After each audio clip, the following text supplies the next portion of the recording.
For Tuesday, May 27th, all rise for the Pledge of Allegiance. I pledge allegiance to the flag of the United States of America and to the republic for which it stands, one nation, under God, indivisible, with liberty and justice for all. Thank you. Some updates, not too much to update, but just want to say that we had a fantastic, I think, Memorial Day parade, and then also a very nice solemn ceremony, I think, just recognizing our veterans and also those who made the ultimate sacrifice for our community. Want to thank, you see a lot of the fire company here, for everybody for participating in yesterday's events. The Beach and Rec and the Building and Grounds crew did a great job. And obviously the American Legion, Donna Farrell, does a tremendous job organizing that event. And it was just a beautiful day and well attended. And if you were there, the flyover came at the perfect time. And then the bell tolled at a perfect time. So it was just a really nice, I think, overall event, and just glad that we could enjoy that yesterday. And so that's really it for my updates. Any selectmen comments or updates? No, no, no. Nope. Scott, anything from you? No. No? No, nothing here. All right, great. So then we will move on to citizens' comments. If anybody in the room has a comment, raise your hand. Okay, great, thank you. Say your name and address, please. Good evening, I'm Carol Snow, 534 Boston Post Road, Madison. Though I serve on both the Historic District Commission and the Planning and Zoning Commission, I am here as a private citizen to express my concerns about the future of Academy School. In 1921, Madison built the hand consolidated school, now known as Academy School, to replace 13 townwide schoolhouses as part of the national public high school movement, addressing the decline of agriculture and increased need for skilled labor. The school served generations of Madison families and educated children of all ages. In 2006, Madison included the classical revival style school in its first historic district. Academy School is also listed on the state and national registers of historic places to promote preservation. In 2022, Madison approved the adaptive reuse of Academy School as a community center and municipal building to better serve the changing needs of our town a century after the school was built.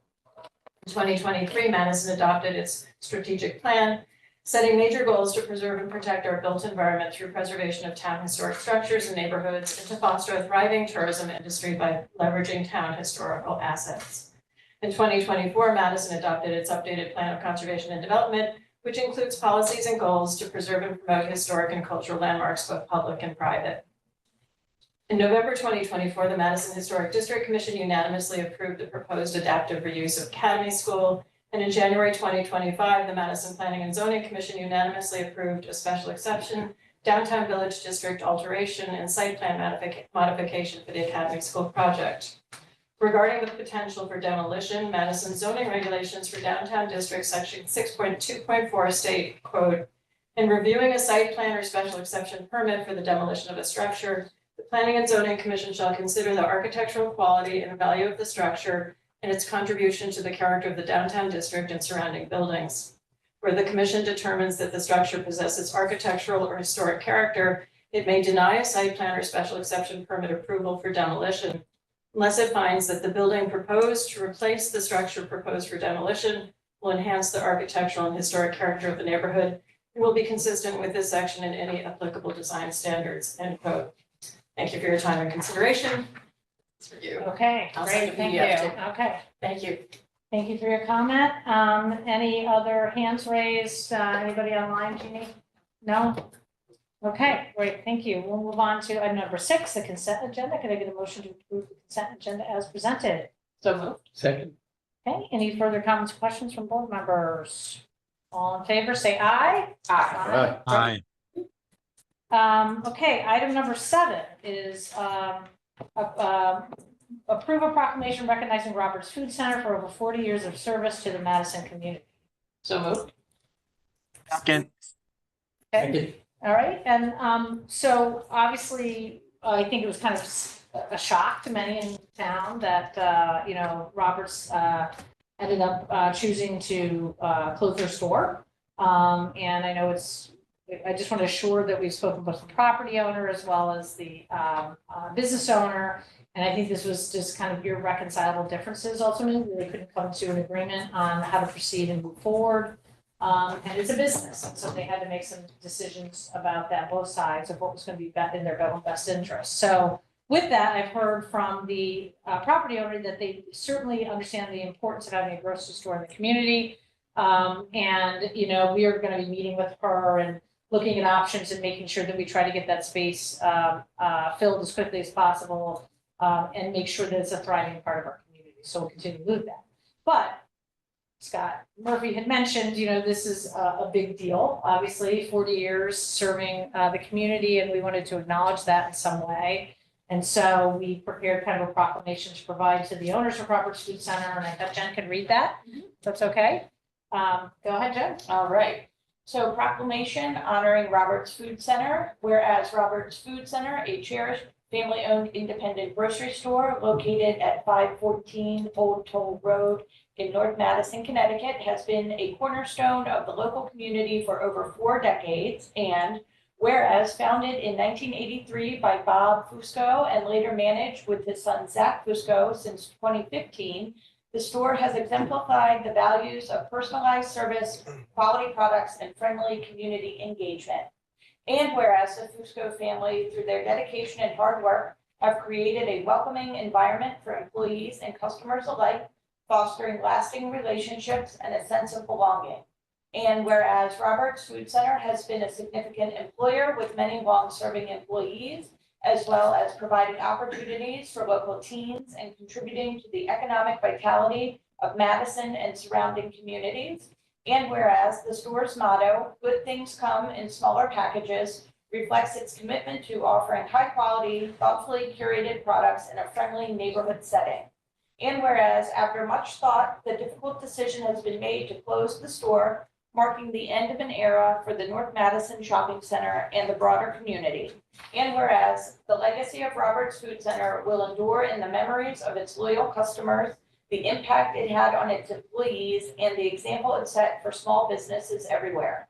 And now, therefore, we, the Board of Selectmen of the Town of Madison, do hereby recognize Roberts Food Center for its outstanding service, dedication, and contributions to our community over the past 40 years. Okay, great. So with that, all in favor, say aye. Aye. Aye. And I don't know if there's any other comments the board members would like to make about this. No? You looking at me? I am the frequent shopper at Roberts, by the way. So I'm the daily frequent shopper, as you all know. Yeah, so this was a huge shock to all of us. I think we were given basically a week's notice that they were vacating the building and ending a 40-year run in Madison. So this has certainly been shocking to all of us, sad, certainly not having a grocery store. I'm noticing in the last week or so has been a challenge already. Nothing is quick anymore when I need a quick Parmesan cheese or something. So but we're certainly going to be missing Roberts. They were wonderful to our community. I'm a member of North Madison Congregational Church. They were very connected with the church, connected with the fire department up in Nomad. Had just done a lot for our community, whether it be the senior discount every Tuesday. It was always flooded with people on Tuesdays. Fresh meat, fresh seafood, just, a wonderful community of people that worked there. And there was some very specific folks that worked at the front, specifically Kelly, Nola, and Joanne, that were just unbelievable people in our community, and we want to thank them for all their service and just giving us a friendly smile every day. So thanks again to Roberts. We really do appreciate you. And like I said, I think the town will be, property owner to do everything we can to ensure that something suitable and, important to the community gets, into that space as it vacates. So, okay, great. We'll move on to item number 8. We have a presentation from Madison Hose Company about the firehouse expansion EOC project. I know we talked about a little bit where the budget was last time and some of the challenges with the construction budget on this project. And there was some general discussion about the origins of the project and needs, that this project would be addressing. And so I think the team from Madison Hose wanted to kind of address some of those specifically. So I don't know, Brad, are you going to be? Yep. Okay. You can go through, sure. Yeah, you can set up here at the podium and then you got to put things there. So presentation. Hi, good evening. I'm Greg Carroll. I'm the Assistant Chief of Madison Hose Company. Travis Mueller, President of the Board. So we'll just give a quick 12-slide presentation of just our needs, kind of where we are, where the project is, and then we have all the people in the room from the firehouse who hopefully can answer any questions that you may have with it. So Chief Bob Kittle, 2 members from the board, Tim Lund, Daryl Ward, and then Sam DeBurrow, obviously all of you know, both many hats in all the places, but a 40+ year member of the fire department and head of the committee. So we'll start with the history of the current building we're in, which is 655 Boston Post Road.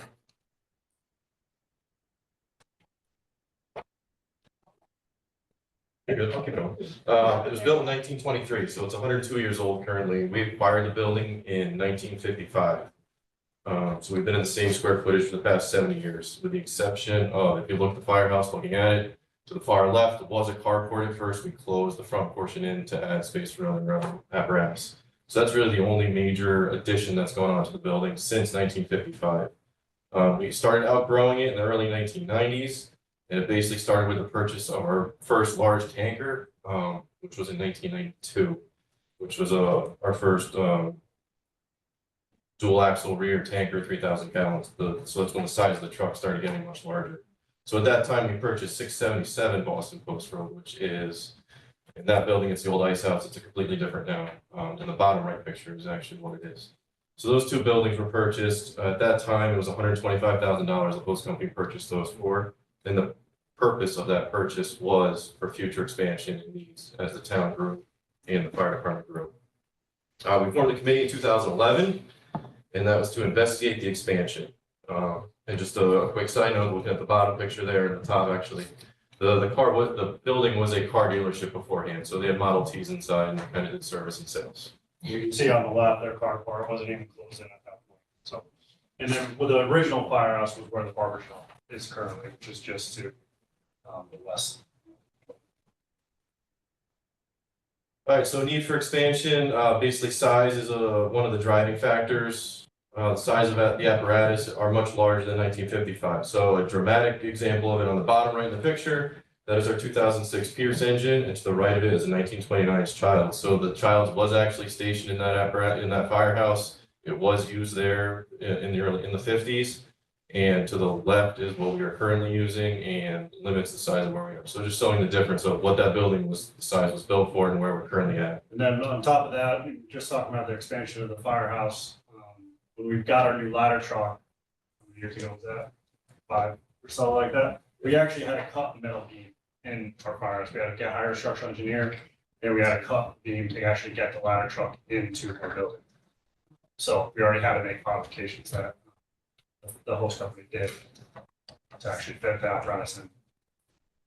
So it does allow slower response time at times. It's not just the height that restricts us, it's kind of the length as well.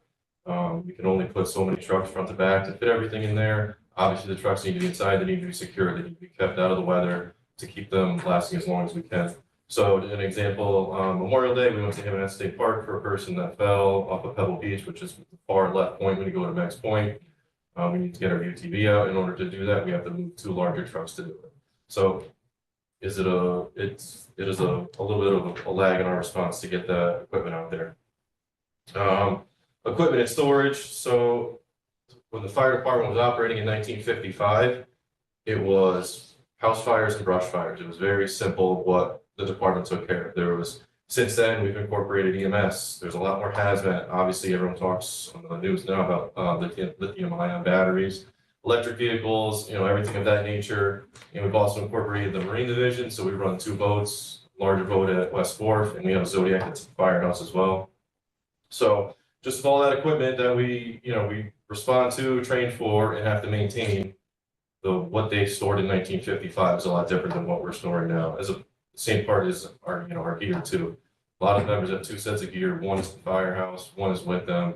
just to keeping that and keeping spare sets of everything, we're basically piling stuff on top of other stuff to do. As far as administrative spaces, we basically have none. Our office is a converted single bathroom in the upstairs.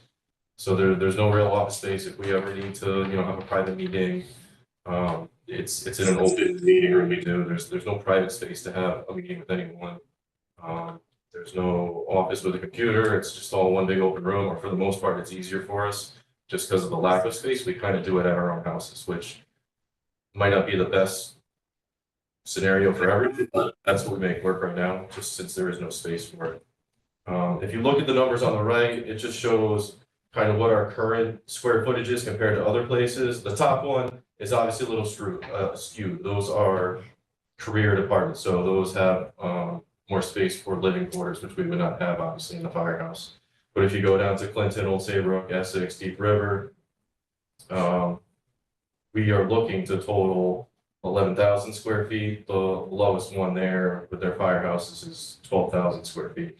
So looking at those numbers, I feel like we are justified in what we're looking for space. We're not looking for something extravagant, large, out of the ordinary. We've done our due diligence in keeping it to essentially the bare minimum of what's going to get us to the future. However, it will get us very late into the future, as far as we can see, and we'll explain that a little more. Hey, Greg, before you move off of that slide, do you mind just going back for a sec? Sure. Just in those towns that you're talking about, do each one of them have more than one firehouse? Because obviously our square footage, I would think, is somewhat combined, right? Given we have two firehouses in town. You're correct. Clinton, obviously, square footage or square mileage of the town is much smaller than Madison. It's probably similar to just the southern area of Madison Hose, and they actually have two firehouses in that area, so that doesn't account for both their firehouses. Old Saybrook only has one firehouse. Essex does have two firehouses. I think the square mileage of Essex is also similar to Madison, I would say, if not smaller. It's got to be less. Yeah. And I would say Deep River as well. Population. And the population's break down the population down here. And do we know the square footage of Nomad, just out of curiosity? I do not, off the top of my head, no.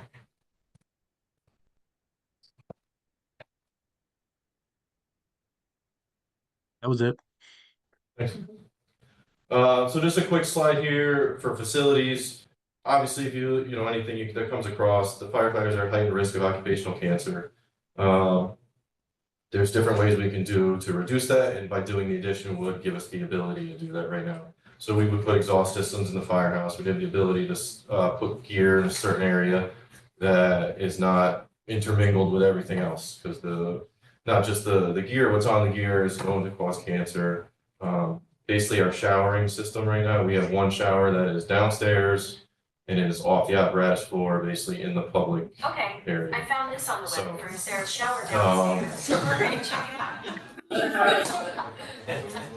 So this would move all the shower facilities upstairs. It would give two unisex showers with changing rooms for people to go into. So the idea is, if you come back from an incident, you can take care of all your shower needs and changing at the firehouse instead of bringing that into your car, to your home, to your families. We just recently put in a washing machine and dryer, you guys have been there, we've had a shelf in the back corner with pretty much all the other stuff around it. Because obviously with big fire gear and washing and stuff. And it would also assist us with ADA compliance. We currently do not have that in the building at all right now. Benefits the EOC at the firehouse. So one example is just extreme weather event. You'd be able to self-dispatch, taking some load off of the dispatch center across the street here when there's multiple calls in town. In 2021, for the hurricane in 24 hours, did 100+ calls. So that's a lot for them to take there. If some of that can get rerouted to the EOC, or it can all go to the EOC and get kind of filtered through, it would make the incident become a lot smoother.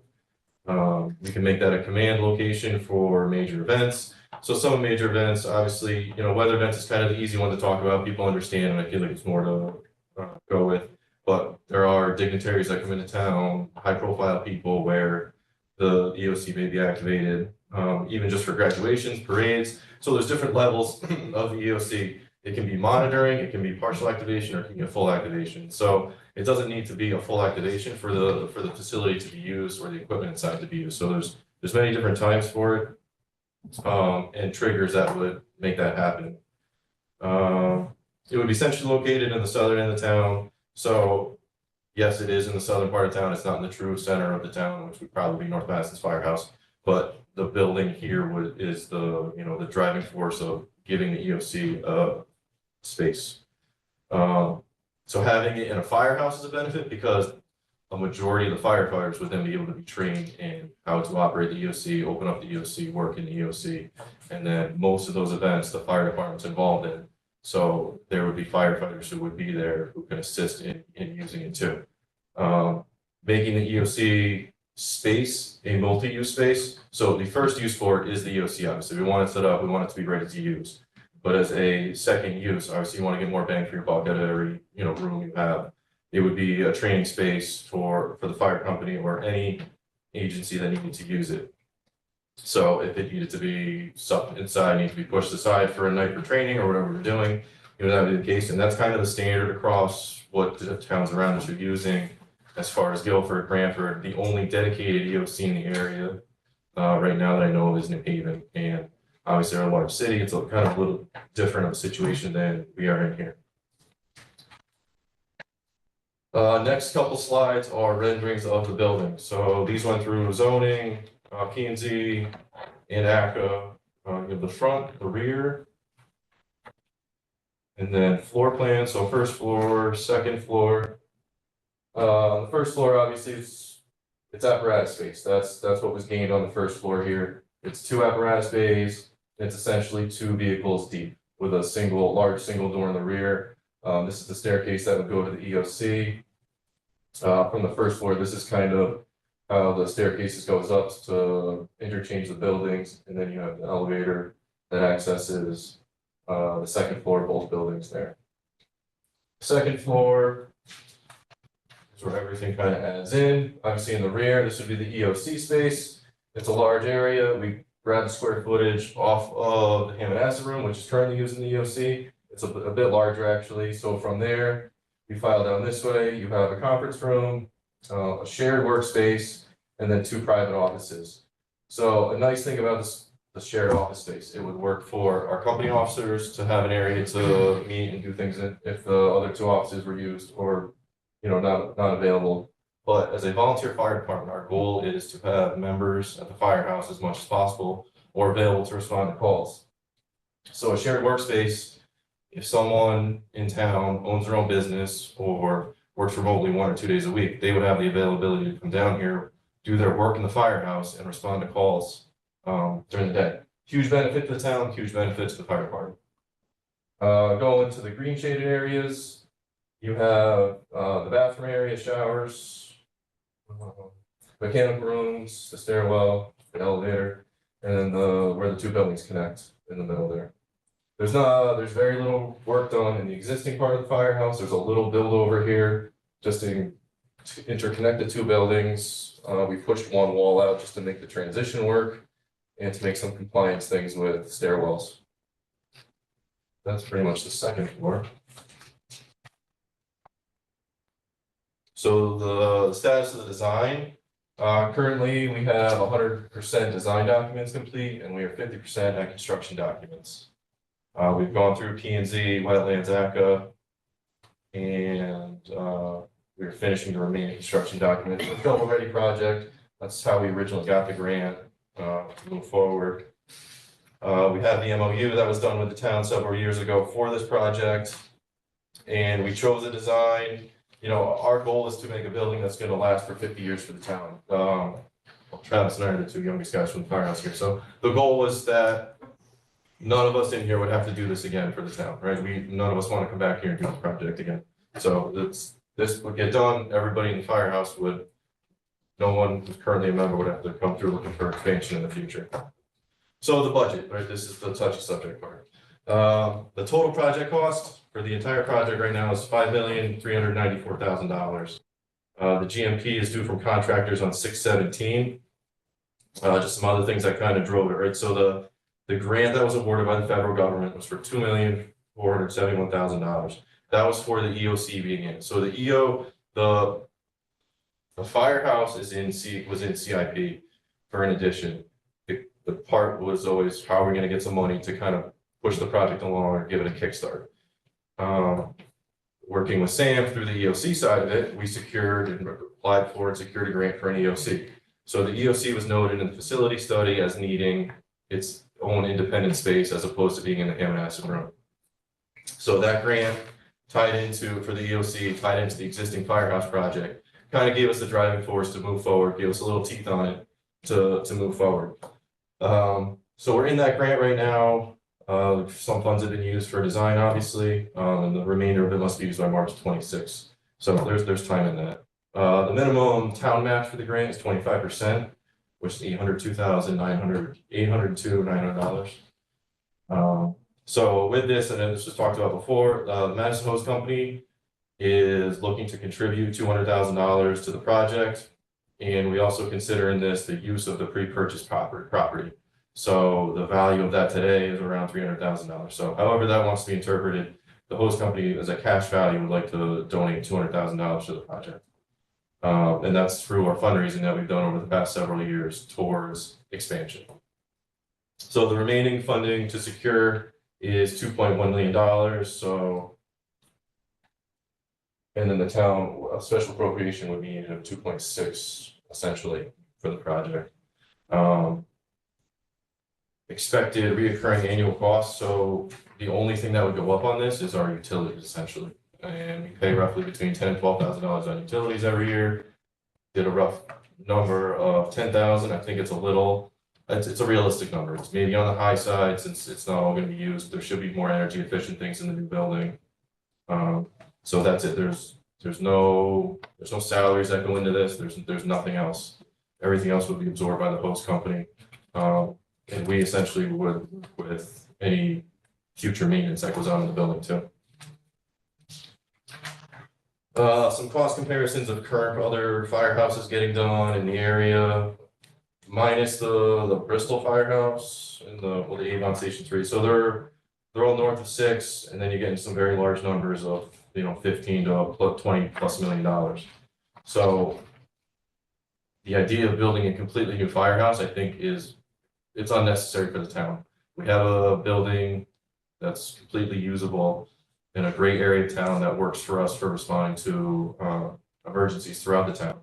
And it's worked for several years, and it should continue to do so. So to buy a piece of property somewhere else, completely build a new building is, I don't think any of us feel that there's a need for that. So this is our best bang for your buck to keep the the fire department running, bring us into this time frame, and continue moving forward in the town. So our future steps, obviously, it's secure funding, and that's where we are today, the Board of Selectmen. So we just wanted to give you as much information as we could from our side of our needs, where we are, what we need, and like I said, we have all the players in the room. So whatever questions you may have, we are at your will. Well, thank you. That was a very thorough presentation. I appreciate it.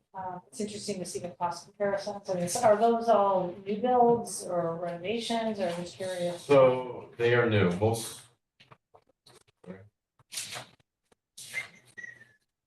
Killingworth, that's a brand new. Killingworth was a brand new station. Deep River was a brand new station. Lisbon was a brand new station. Bristol is a new station. There's a career fire department. Avon is a new station.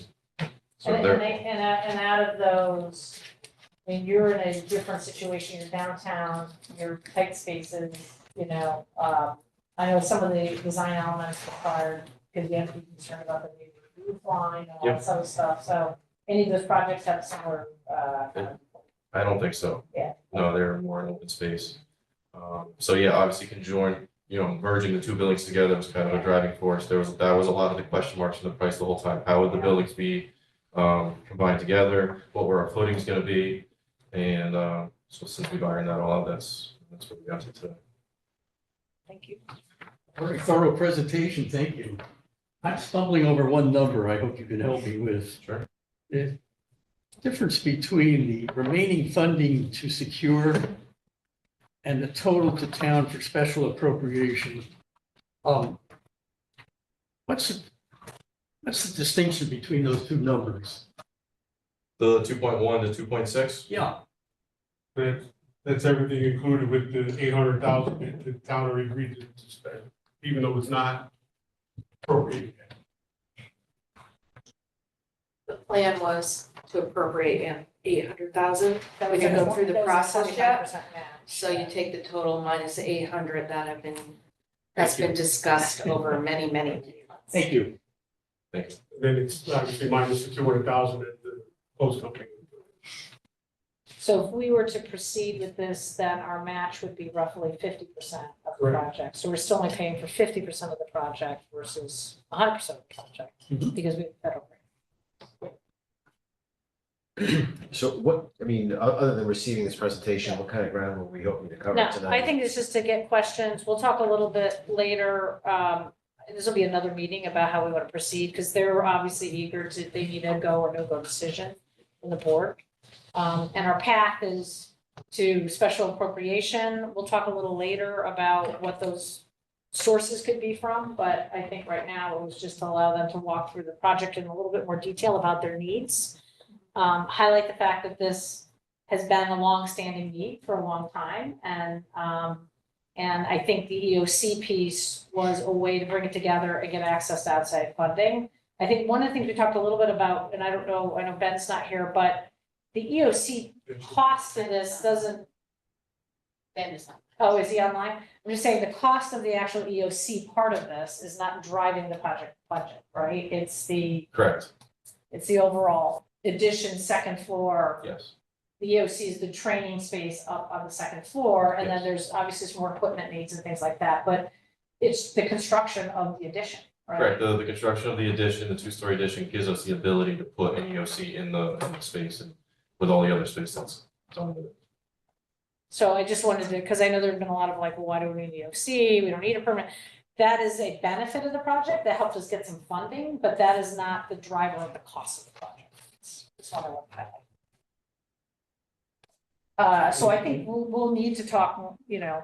yeah, but I want to make sure that people have, their questions answered. Can I just clarify something? So from the last meeting on we brought up about us having to, take 30 minutes to stand up POC and get everything working. Yeah. People just said, oh, it's, what's it, just an inconvenience thing? No, it's not. It's, that's valuable time at the beginning of an incident that's lost to get things under control. Looking for resources and everything else and getting the proper things. We have a big event. The first 10 minutes is crucial for a real successful outcome in an event. So it's not just the cumbersome time of setting up the OC, it's that time lost and not being able to perform the necessary functions and getting all the resources in place. I think we can all understand the recent event that took place on Overbrook. That was a simple wires downfall that turned into a house that had fire on it, to major gas leak wires down there. It was a whole, that was a very intensive incident that North Madison and Madison was handled very nicely. And it then ended up spanning several days. So, there was multiple agencies that were involved in meeting where there was benefits that the EOC would have definitely used there and could have assisted in, handling that a little smoother. I'm curious, how did you guys come to the 200K number in terms of the firehouse contribution? So back in 2011, when we started the committee to start looking at actually doing the addition, many years of actually figuring out what we're doing. We spent a lot of money on actually architects ourselves to really kind of figure out, doing a survey, figuring out what the actual best option was. Actually, you can see on the plans, it's not a square. It is actually tapered. So really probably about 7 years ago, approximately, is really when we started like, hey, let's actually start seriously looking at this and starting to raise capital. And it could have even gone back 10 years at this point. And, with a volunteer company and what we can and can't do, the time that we have, we kept just, doing our fundraising and starting to do a little events here and there and allocating some money to that expansion. Whenever we get a check in and it says for building expansion, we would go ahead and put that to the side and kind of earmark that. and then over the time, it just kind of died out with obviously all the volunteers and what we were actually able to do. So we went back, looked at all the numbers, the money, that we felt comfortable as a company to present to the town to help out with this project. Any other questions? Is there a septic involved still in this project too? I just can't remember. There is, the current septic system at the firehouse, when we kind of investigated, is in need of complete replacement, so. That's gonna be done either way, so. Geez, you know anybody who can do that? I know, I was gonna say, don't we know a guy? I'd be curious to know why these other firehouses that you've referenced chose new construction over renovation of their existing buildings. I don't have that answer for you. I'll look into it though. Presumably they had a fire station. Yes, They're choosing not to improve. Yeah, all of them have, yes. Yeah, I don't have an answer for it. Oh. Killingworth is one on contaminated grounds. So that's the only one I know off the top of my head. And I think the EOC, if I recall, I thought other towns have EOCs and firehouses, right? But they multi-purpose the room. So Correct, it's yeah. not just, you can't go in the room unless it's emergency, it's training. Because I know Yep. Branford, I've been to Gilbert and theirs. Bradford do the same yeah. thing. So they have a big training facility in their firehouse and then they use that as the EOC as well. But it's also set up with the screens and Yep. all the phones and technology that you would need, so. Absolutely. Kind of like the police training room. Is it similar in terms of that kind of setup? Looked like there were chairs and all that. I mean, the basic setup would be, I think there's a little more. Technology. Yeah, IT going into it, that would be more of a backbone to it, but I mean, the general design and square footage is very similar. So we will, this will be another topic, we understand the timeline, and appreciate you coming out and presenting some more Thank you. details, so thank you. Thanks.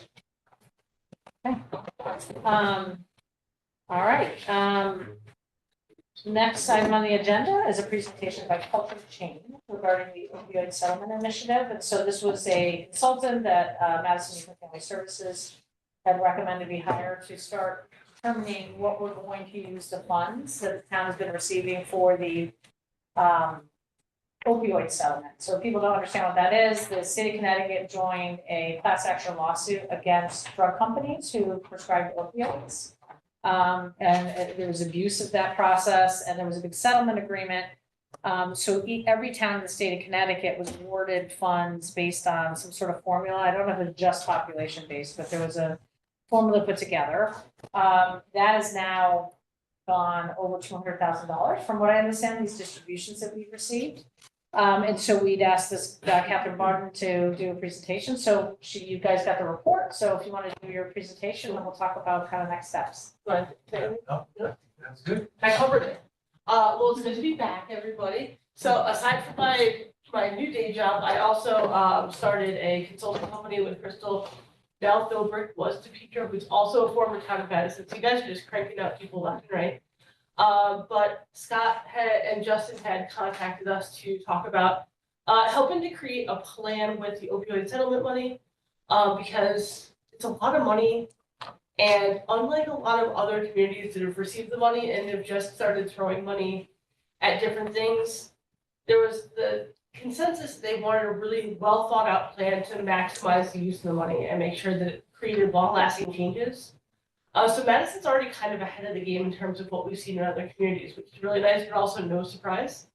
Because I think Madison, I still say we, like I still work here. I feel my heart. It's okay. But Madison has always been really well thought out and was ahead of the curve in terms of really believing in evidence-based prevention and strategic planning. So it wasn't a surprise that Madison's ahead of the game with this. So why the initiative matters, as we know, the opioid crisis is really wreaking havoc across communities across the country. Madison's no exception. It has been touched by the opioid crisis, and it has led to overdose deaths, and there have been some treatment barriers too. We already know this is a little outdated. It says $183,000 have been received now that number's gone up. The tricky thing with the settlement funds is it's not like a grant that had to be applied for, where it's a set amount of money with a set amount of time and a set number of deliverables that have to be done by this date range. The opioid settlement money is coming in weird chunks. Sometimes they do multiple years depending on the settlement. And there's really no timetable, so sometimes it's just kind of a surprise, which also makes it challenging because we know that there are certain deliverables that have to be done. There's kind of a broad structure of things that they can fund from community to community, but it's not as structured as a typical grant. And it's unfortunately, or fortunately, given the current climate, it's not like a typical federal grant where money gets drawn down in a certain time. As we know, that format's a little challenging right now, and there have been some hiccups there, but this just kind of comes in and has to be spent. So the goal with working with Madison Youth Family and the town of Madison was to really come up with that well thought out plan to spend this money effectively and to really bolster the community in a meaningful way. So our approach, we did a couple of surveys. We did a community survey and a key stakeholder survey. We also conducted some interviews. We did about 15 different interviews with town employees, town leadership, treatment providers, prevention people. We did get about 20 stakeholder surveys back. And we got 599 community surveys back. And that was 197 adults and 402 youth because of our partnership with Madison Public Schools. And it was something that the administration really believed in and pushed out. And going into this, in our early meetings, I was like, I'd be happy if we get 75 surveys back. So we definitely exceeded the number that we were expecting, which was really nice.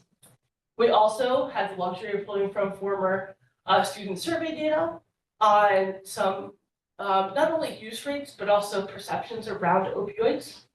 And we were able to pull from state and local overdose records. So that was nice. And it was definitely the most comprehensive plan. And I promise this presentation will be shorter than the plan because I know it's lengthy. But it's the most comprehensive set of data that I've ever seen one community have in terms of numbers and feelings and thoughts and gaps around opioid use, which is really nice. We also did an assessment of strengths, challenges, gaps, and we took all that and we paired it with evidence-based approaches that could match well with the things that we're seeing in the community, what we can build on and what we can kind of work to bolster in terms of where the money can go. So understanding the crisis here in Madison, I'll give the quick overview of some of the key points that we found. We did see that between 2015 and 2024, there were 29 overdose deaths. 20 of those included had fentanyl in there. It was either the sole source or a mixture. The most affected age group was 25 to 54, which we kind of knew going into this, but it was nice to have solid numbers around. I will say that 9 of the deaths, 9 of the 29 were 45 to 54. That was definitely the highest represented, but the 25 to 34 and the 35 to 44 were each at 7. So that's definitely the key age range that we were seeing. About 61% of adults and almost 69% of youth were just generally unaware of opioid treatment resources. One thing we definitely saw with the youth is they were kind of unaware about opioids in general. So it kind of indicated that there needs to be a little bit more work done there to educate them about not only what opioids are, but the challenges and the dangers, especially with the fentanyl cases out there and how dangerous that is. And then 60% of our stakeholders viewed opioid misuse as a moderate issue in the community. This one's really challenging because we know that it's deadly, but we're also not seeing in Madison some of the numbers that we've seen in other communities where we've seen more overdose deaths. So I think, that moderate range is kind of appropriate given the community and the scope of the issue. But we also saw with the community surveys, it was much lower for the adults and the students in terms of their sense of the urgency or the seriousness of the issue. So some of the drivers of use and the barriers to help, this was really interesting because it was really consistent, whether it was a student, an adult, or a key stakeholder. They all had the top contributors. So the top contributors to opioid misuse were mental health struggles, trauma exposure, easy access to opioids, and lack of perception of harm. And the top barriers were stigma, lack of knowledge of the resources, and financial barriers. So again, those were really consistent no matter who answered the survey. So we did come up with a four-pronged approach for how we could focus on key areas to really reduce the impact of opioid use on the community. The first one is expanding prevention efforts, and that includes the youth education, public awareness. That could also include some Narcan availability and distribution. That kind of fits into a few different areas, but put it in there. Enhancing treatment access.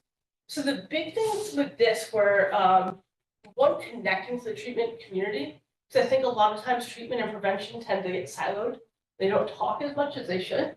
So making sure that people are aware of the treatment options that are available in the community, because going into this and doing some of the interviews, we found out that there are open beds available in the area. So just making sure that people know that and they can connect to the right places to get the help that they need. Also, maybe providing funding to reduce some of the individual barriers so that families that are struggling to send somebody to treatment can reduce that struggle and that challenge. Strengthening the recovery support. So again, this would be a huge chance to partner with the treatment community and find and bolster peer networks, sober living resources, and job training, or linking them up with recovery-friendly opportunities for employment.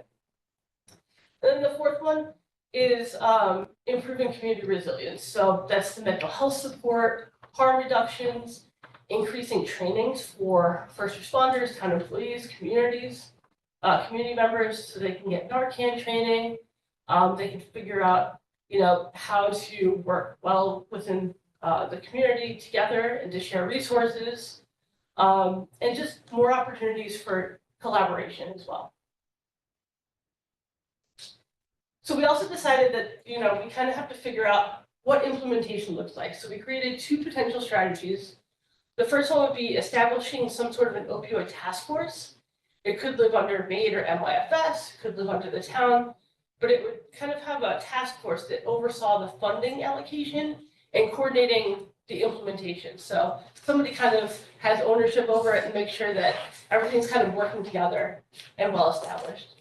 The other option is just direct disbursement of funds. So that goes to different town departments to do certain ideas that are outlined within the plan. I could go to, Beach and Rec for certain activities. It could go to MYFS for certain activities. It could go to groups like Demand Zero to do some community outreach. But those are kind of the two potential paths that we established for how to disperse the money and get the implementation taken care of based on things that we've seen work in other communities. As we know, with any plan, it's multi-pronged approach, and you kind of have to lay the foundation first before you can enhance the work that you're doing. So for laying the foundation, again, picking that path forward with how you're going to implement and disperse the funds, building relationships with the treatment providers. I think one thing that was really clear in talking to a lot of the key stakeholders is there's so much collaboration in the town of Madison between MYFS, Beach and Rec, the police department, the schools. Everybody's working so well together. So it's just kind of folding the treatment providers into that network that we know is already working really well. Catherine, sorry to interrupt. Can you just put an example to what you mean by treatment provider? Sure. So anybody who provides treatment, whether it's medical assisted or counseling services for those that are in recovery or seeking recovery. So these are people that have gone through the detox, So it could be the inpatient, and have moved through that and are back in the community. Yeah. Okay. Well, and is this, when we talk about recovery, is it just for opioid abuse or is it for any kind of substance abuse? Well, opioid abuse is the general consensus because of the source of funding. But we also know that there's a lot of times there's poly substance use. So you could end up finding people that are struggling with other substances that get folded into that.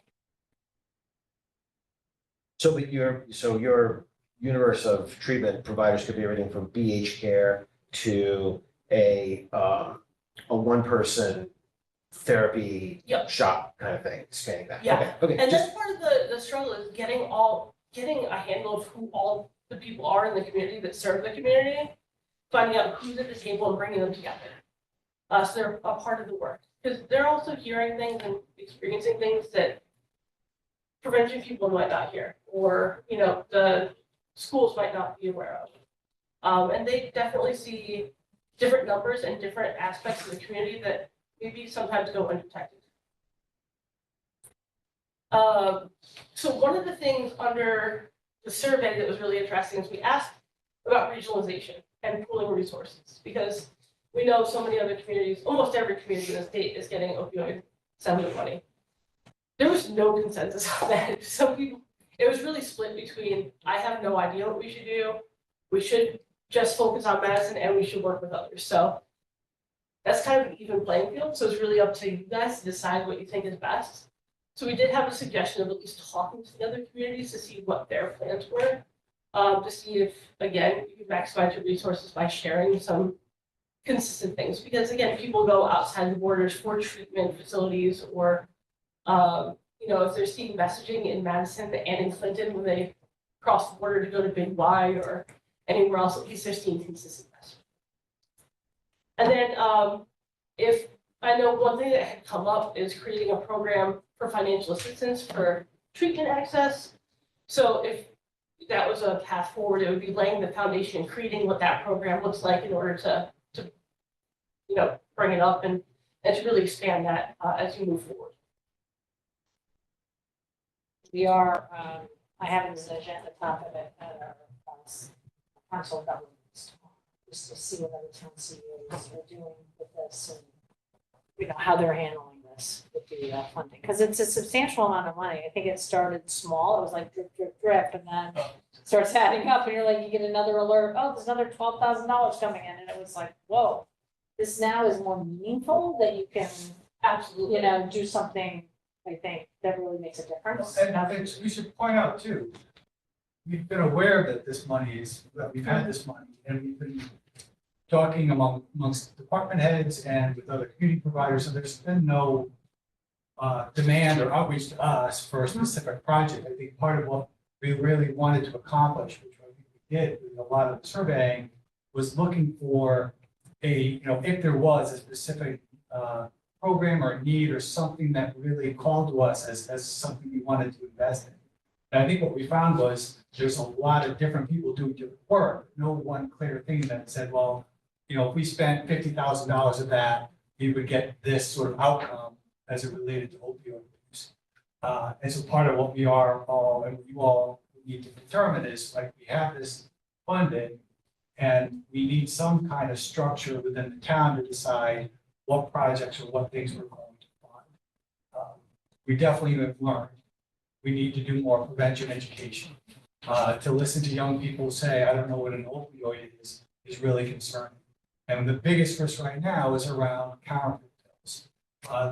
Counterfeit pills are notoriously laced with fentanyl, and this is really what's killing people now. We're doing much better. Doctors are not prescribing opioids like they used to. We've got a really good handle on that. But when you listen to law enforcement and other folks that are on the front lines of the opioid crisis, they all talk about the vast amount of counterfeit pills that are out there waiting to find their way to a young person, an adult, somebody who thinks that they're getting a stimulant or even, you know, antidepressant or anything, and it can be laced with fentanyl. And that's the point, get people addicted more quickly. Well, and I think that as you and I talked about this beforehand, there's kind of different paths. There's the public awareness prevention piece, but then there's the people who are in the thick of it, right? And lack of maybe regional resources for those people. I mean, I was surprised when you look at this data, young people aren't impacted in the same way that we're really the opioid generation because we grew up getting big prescriptions for our wisdom teeth and, back pain. And so it's really, you look at the data and the report, it's really people in their 40s, 50s, and 60s who have the addiction, they're in the problem, right? So we want to prevent young kids from entering that cycle as well, but the actual, people that are living it and needing assistance now are really an older demographic than typically like what MAID would be focused on or something like that. So I think that we got to think through about where we want those resources to go. And I think we did talk about what is, I do feel that it's important to have all voices about this. So there's the, bringing in senior services, because this is a demographic that impacts the seniors, bringing in, the emergency response people, the EMS group, the police, so maybe there's a strategy, there's a prevention education strategy, and then there's a, how do we help people recover more quickly or get resources for recovery? And that's the challenge, because typically when you get a pot of money to do something, it's for a specific age range or a specific project. So it's for prevention specifically, or it's for harm reduction specifically. This is a larger chunk of money that's supposed to go towards everything. And figuring out exactly what that looks like. So I think, one thing that we worked to do is to create a plan that touches on harm reduction, it touches on treatment, it touches on prevention, because you're not going to see success without blending all those things together. So I know, like, one thought that Scott and I had brainstormed a little bit about this. I'm assuming, rather than setting up some like public committee about this funds, that we would assemble more staff driven, because we have expertise in all different parts of our staff about this issue, and have them maybe come up with some recommendations about where the funding should be allocated. So, that was my thinking, or if we go down this one public, committee type of approach, that's a different thing, right? And, we were talking about, do we approach this like ARPA? We had that was a public committee, and people could apply with, they can make an application like, this is a program I'm trying to fund, because I've already had people ping me over the last year about, what are you guys doing at Open? I've got this great recovery program, I want to sell you. So it's like, so they're approaching us. Do we create that kind of process where everybody has an opportunity to come in and, present about how their program would be worth funding, or their product or whatever? Or do we want to decide amongst ourselves first and then go out and and then how do we want to make this a public thing, or do we want to make it more, expert driven as a recommendation to the board? So I would not be in favor of a well-intended community group, as well-intended as they are. This is a fairly technical topic. I do think, we haven't talked about it tonight, but the idea of a task force, I think, is a good one. But we want to make sure we're covering all the stakeholders. We've got a very active opioid nonprofit in town that brings its own set of expertise. The clinical community, I think, is, they need to be represented in that. To the extent that we've got emergency services training, we'll want to bring those folks in as well. But I think this needs to be a group of experts. I think you've touched on the high points. You've got to figure out how you're going to divvy the money between education, prevention, some of that professional training, and then unfortunately, the tail is the biggest part, and that is the ongoing treatment.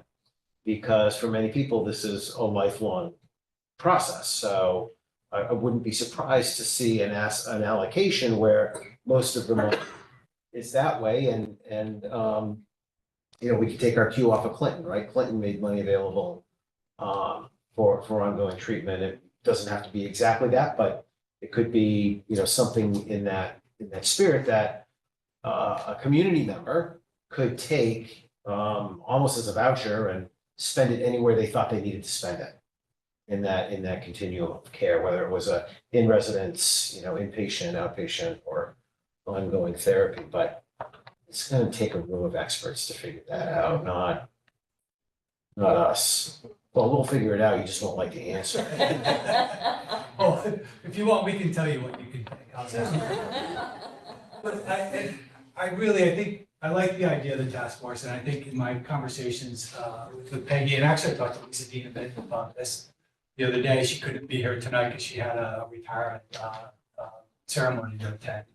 But the idea around a task force, it would give us the folks in the room, and we could have a place that we could talk as department heads around the needs that we're seeing. I'm gonna selfishly point out the police social worker position that we've just started as being already utilized as a key connector, referral navigator kind of a position. So thinking about the folks what we gotta get to as soon as possible, break down those barriers, that's a position where actually that can happen. But a task force would allow us to kind of look at what we're doing internally, and we could also do some more marketing promotion out to the community, to go back to the stakeholders, let them know that this could look like in the form of small grants or other things that we can fund. We could have a format where they could apply for funding for a certain project or program, and we could run it that way. And depending on how you all decide, the task force maybe decides on that, or maybe they bring recommendations back to you all, and you ultimately decide. I don't think I would be real excited to hear sales pitches from for-profit companies about how their product is better than their services. Yeah, we got those. I think they're very good at what they do, which is make money for their investors. Look, this money is coming because of personal harm. I think as much of every penny as we can should be going back to that individual level. I think is a really high level, perspective. That's where I'm at. I think that is one of the most challenging things, it's that getting access to resources, and it's expensive, right, to get these kinds of treatments. So Yes, if there's a way that we can assist in that, I think that would be helpful. Goes from treatment, housing for some, Yeah. summer living, housing for some folk, really that, because it is such a personal level, the needs are personal, right? It's really specific and really personal to each individual who's struggling. And personal and communal, right? Because there's a community understanding, there's a community ethos, and needing to address some of that as well. I think that's Go ahead. really, it really resonates with the work and why it needs to be multifaceted, because giving back to individuals is so important, but we need to make sure it's accessible and that they don't feel stigmatized for accessing the help. I think that that's part of the challenge in terms of even the community work and the community education that needs to be focused on, is really making sure that we're reducing stigma as much as possible in the community. I mean, the good thing is Youth and Family has models for this, right? Being able to kind of quietly behind the scenes make sure help people, and maybe it's not this, maybe it's whether it's mental health services or food on the table or energy assistance. So in some ways to try to mirror that kind of process and confidential care for their specific needs, because it could be transportation. They have no way to get treatment because we don't have a lot of facilities. We know there's one in Guilford now, but there's everybody's gonna have different needs. So having that access to transportation to get them to, or expenses, co-pays for mental health treatment, those types of things. So, the good thing is we have those models set up, and so we can try to find the best way to do that. So I guess that it sounds like maybe coming back with specifics on the task force, like who would sit on that, how it would work. I mean, ultimately, I think our board has to vote on the funds, right? So we would just get recommendations, as we always do, I think, for different things that come out of your and we figure out the task force, and then come back and kind of get that settled, and then we can go from there. The only other final thought I have, and this won't surprise Scott, I support the social worker position at the police. I don't support funding it through one-time sources of money. That needs to just be folded into our operating budget. So not debating the need at all or the value of it. I just don't think it's wise to fund a recurring expense from a one-time fund. I know, I'm more about, I'm gonna promote the funding of it, where that funding comes. I want to make sure that people know that that is, it's an appropriate use for the funding based on the guidelines. I was not suggesting we funded it full, but you could use some funding to offset costs if you wanted to. And respect your opinion totally. Well, and I think this is where we look at that position, and we always try to ease things into the budget. Yeah. I think there's a lot of support to make it a permanent part of the budget, you know, so, you know, maybe And we that's- talk about that, but I'm just saying. But I hear it's a way to help maybe kind of ease that in too, Yeah. but I think there's also things that really could be done more direct, right, versus funding a position that we might prefer to use the money for, so. Great. I also wanted to speak in favor of the in-house task force approach. I like some of the language that Bruce used. I think of using a public community group when we're trying to identify what values to apply to a problem, or when we're not sure what to do about a problem at all. Then I think a public community group is a good group. When I think the problem is pretty well understood and we're just trying to figure out how to best go about dealing with it, then I'd rather look to the experts, the in-house people. So I too would prefer calling it a task force. Task force and it'll be a combination of staff and maybe some outside experts that aren't like residents that get appointed, but just more task force brings in as experts. And we really envision the task force being comprised mostly of, really similar to the group that we pulled together to do the key informant interviews, where you have policymakers, you have the town department heads, you have first responders, you have treatment providers. So I think that we already kind of have a leg up in the fact that we've already pulled together a lot of those people to kind of pick their brains already. So we, at least there's already some people identified that could serve on the task force and really keep the work going. Yeah, I'm in total agreement with task force. I mean, there's a vast amount of knowledge that is required to be making these decisions. And, you know, we're fortunate to have so many of those folks already working, you know, as part of our town and touching different organizations as part of our town. So, yeah, I really agree that's the way to go. Okay, good. Well, we'll come back again with the task force, kind of crystallize that a little bit more. And then go from there. So thank you for your. Well, sorry, one thought. I was trying to talk on mute and I apologize.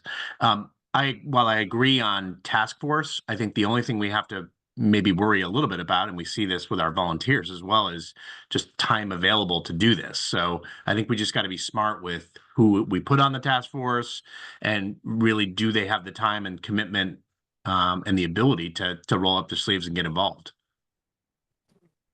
I mean, it's one more thing on their to-do list. So We all know about that, right? yeah, I mean, we just can't keep, so anyway, you get it. Say with that, one of the inspiring parts was in the survey, folk were asked the question, anything else you want to say, and pretty much everybody said whatever I can do. Tell me what I can do. Tell me how I can help. So we one of the reasons that my family's moved to Madison is because we're a group of people that say there's a problem and let's come together to help address it. And it was heartwarming to see folks saying, I'm here to help. What can I do? Awesome. Great. Thank you. Thanks. Thank you. Okay, thank you. So moving on to item number 10 is just, I thought we'd do a quick update. We kind of do this, I think last time, it was 6 months on our infrastructure projects by Rob Russo. So Rob, if you want to go ahead and join us. Good morning, good evening. Can everybody hear me okay? Yes, we can. Hi, how's everyone going? I know there's been a few lengthy presentations, so I'll try to keep this concise and to the point here. So basically, yeah, I'd like Peggy asked me to give an update on the current engineering projects in town. I know I did one back in November. I thought it was very helpful to keep everyone in the loop on how things are going.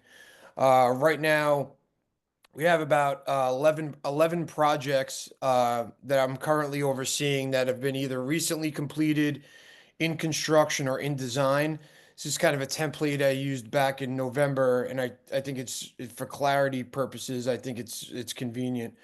Um, Unfortunately, I'm home now, so I think in your packet, I think everyone should have a handout of that sheet, but I'll run through them one by one. And if you have any questions, feel free to stop me at any time. So basically, right now, what I classify as recently completed, the first one is the pedestrian improvement project on Woodland Road, Durham Road, and Bradley Road. Again, that was state-funded project through the Community Connectivity Grant Program and the Transit-Oriented Development Program, as well as a municipal match on that. And that project was completed back in the fall, almost a mile of sidewalk. The contractor recently came back in the spring and replanted grass at all the areas that were disturbed during construction, and it's good to see that much of that has taken. I know throughout the winter it looked pretty barren.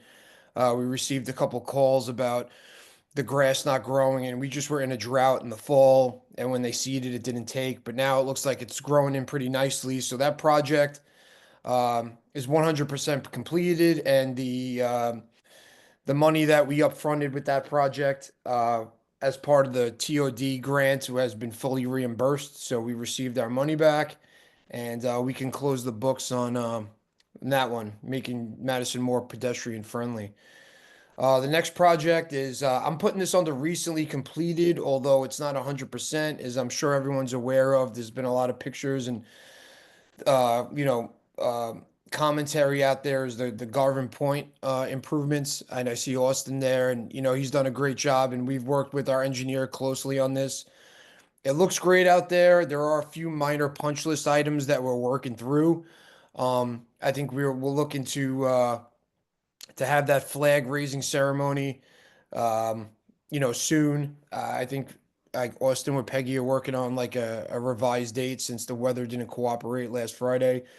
But it looks great out there. Looking forward to that again. There are areas of patchy grass, and the contract is doing a good job of watering and keeping it moist while we have these sunny conditions. But as far as the the completed design, I think it looks awesome. It's gonna be a great amenity for the town to use for years to come. The benches, the stairs and the seating wall. And again, there's a few minor punch list items we're working through, but hopefully we'll be able to open that up, and I think everyone will be pretty excited with this new feature in town. Um, the next project is the Downtown Center Utility Project. I know we've gone over this a bit in the past, but just as a recap, all properties downtown are that were required to be cut over underground, whether it be for electric power or telecommunication, has been 100% completed. That project, all the poles that needed to come down have been taken down except two. And right now we currently have scheduled for June 9th as the last two poles. And currently both of those poles, they don't have any transmission lines on them right now. Basically, it's just two poles that we've been kind of working to schedule between. It's a tux we were stuck with. Basically, they transitioned the power over away, and they just left the two poles. So we've had these two poles still, and it's been a saga. I have to laugh of trying to get the two poles to come down. But now, finally, June 9th, and I will invite the board to come down and watch the final two poles come down. So the wires have been down for a long time, obviously. But is it June 9th though that we're doing it? Yep, June 9th with the rain date of June 16th. It looks like it's good to go 9 a.m. on either day, but right now 9 a.m. on June 9th. If we want to have a party down there, I say let's go ahead and do it. So, but yeah, basically those two poles remain. Again, they're not actually functioning as anything. They're just kind of just there. So both of those will come out, and we could put a bow on this one after over a decade in the making. So that's my recently completed list. As far as in construction, we only have one project going on right now. We have the Flintlock Road Bridge rehabilitation. Um, Unfortunately, there's with some projects they go off without a hitch. Some of them there's minor issues with Flintlock. Right now we've had some contractor delays. We've had some at the late winter. We had a deep freeze that kind of halted the project for a while, and then we had a very rainy March and April. So anytime you're around bridge and water, containing the water and handling it can be a challenge. Um, so we had basically those three issues on top of 2 weeks ago on the western side of the bridge during that large precipitation slash storm event. Two large trees came down right in the work area. So they were having enough trouble as it is handling the water. And then these two large trees came down on the water, the bypass pipe that conveys the water from one side of the street to the other. So for the past few weeks, they've been working um, to reestablish that bypass pipe as well as work with our inland wetlands agency to make sure all the proper sediment and erosion controls are in place.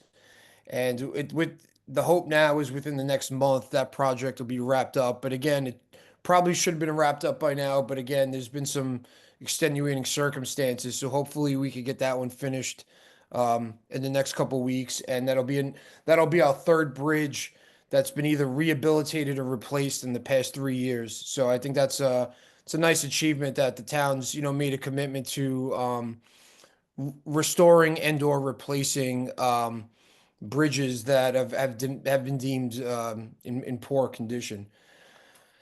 As far as in design, number one, we're making pretty significant progress on the Madison Downtown Center Phase 3. In fact, I've been notified by our engineer today that within the next week to 10 days, we'll have a draft set of plans that includes finishing the remaining streetscape, irrigation, lighting, the Tucks Pond walkway, extending the median with additional plantings. So hopefully in the next 2 weeks, we'll be able to sit down with them and review their draft plans. The goal for this project and again, for this project, we have steep and LTOD grants, as well as a municipal match. And the hope for this is to be ready for construction at the beginning of the construction season in 2026. Does that plan take into account the revisions to the firehouse that are being talked about? Yeah, so basically, it was always the plan, even with the original design that former town engineer Mike Ott had put together. There was never a plan to extend the median all the way up to Durham Road. There was always where it terminates right now. The plan was always to have a flush paver median to a smaller island past the firehouse. So I spoke with Sam DeBoer about it today, and that's still the intention, is to have that break in the median so the fire department has the ability to go eastbound instead of having to come out and be blocked and have to do a complete loop and increase response time. I think we're still going to leave the flush paver median. So I think that once we get this draft plan, staff will review it, and then the board, I think ultimately will see, this, because this is a high profile, just like we did with Garden Point. I think we had the board weigh in, maybe make some, changes if we think, and then go to the public hearing process as well. Yeah, absolutely. And another thing, not just, I think there's a few things that'll be open for discussion. I think another topic I think we should discuss is the Tuxas Pond walkway entrance. I remember when Mike was here and we were working on the bids came back. We had the Tuxas Pond walkway entrance was an alternate at the time, and it came in a little over $200,000. And the design is let's see, what's the best way to put this? It's very involved with the amount of landscaping and the amount of consistent upkeep that it would take to keep it looking the way it should. And so our engineer is looking at some alternative designs to maybe reduce the cost while maintaining a nice aesthetic that matches with what's existing and and the remaining proposed section. So that'll definitely be a good conversation to have as well, as far as that walkway entrance, the southern walkway entrance, to talk about what's the best way to make that while being also cost effective. So that's looking good, though. It's exciting. You'll see as I go through the rest of this list real quick here. There's gonna be 2026 is gonna be, I think, one for the history books with the amount that we have going on as far as engineering projects. So that's one. The next one is the Garnett Park Bridge replacement. So that'll be our fourth bridge in the past 3 years. That's currently, because that's title, and it's subject to a more in-depth review than the Flintlock Road Bridge rehabilitation. So that's being sent up to the Army Corps of Engineers and the CT Deep. So the Army Corps, the permitting process could take up to a year. So we're gonna have to sit tight with that one for a bit longer until we hear back from the permitting agencies. But it's in the works and it's in design. Next project, we have Cops Road and Warpus Road pavement rehabilitation project. That's one of our existing lot zip projects that we have through the SCROG. Right now, that project's up at the Connecticut Department of Transportation, the District 3 office over on Lily Pond. They just have since the project spans from from Green Hill Road to Warpus, and then Warpus all the way up to Route 79 Durham Road. It's a little over 2 miles.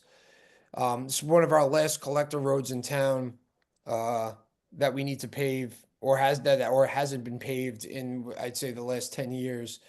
But with this lot zip money, it's being 100% funded through this program. We're going to include significant drainage improvements, as well as provide a portion of sidewalk.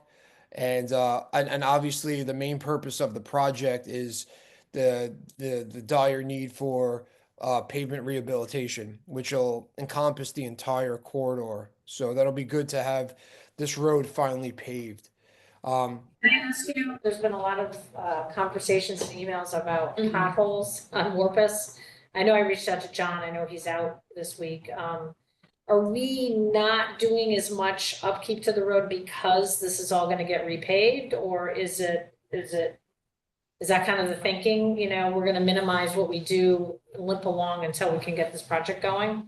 Yeah, basically, I know they're basically doing patchwork and basically just maintaining a certain level of service on the roadway until we could get this into construction. Hopefully, if we could get this review and get the approval letter from the district, we can get authorization to advertise the project with the state of Connecticut. So the hope, I mean, I would ideally like to get this out to bid and constructed in the fall. Worst case scenario, this could be another 2026 one, but primarily I'd like to try to get this done the fall of this year. But yes, they're basically trying to maintain the infrastructure, including the roadway, the best they can right now. At least that's my knowledge. I'm sure John could speak. Yeah, I know, I didn't reach out to him, but I know there was some complaints about it, and I also knew that was a road that had a plan to be redone, so. Yeah, there was some Yeah. Facebook activity Yeah, this weekend about yeah, that section of road. yeah. So moving along here, another one that's planned for 2026 construction is the Boston Post Road pedestrian connectivity and safety improvements. What that basically entails is at 2 locations, we plan on putting rectangular rapid flashing beacons and crosswalks at 2 areas in town, which one is at the Boston Post Road and West Wharf intersection, and one is going to be put at the Boston Post Road and Dudley Lane intersection. This was originally just going to be slated as a crosswalk improvement project, but then we saw an opportunity to use the lot zip program and expand on these projects. So at the West Wharf location, We're planning on adding sidewalk from Boston Post Road down to along West Wharf down to Surf Club Road, which gets us a third of that's basically a third of our one of our more desirable pedestrian improvement projects downtown center to the Surf Club. And again, if any of you have heard me speak before, that's one of my wish list sort of projects is connecting the town's two strongest amenities, our downtown center and the surf club. So we saw an opportunity here to pair that crosswalk project with getting a third of the sidewalk done while being on local roads. So it's kind of like low hanging fruit, having to minimize the amount of permitting that's required through the state of Connecticut.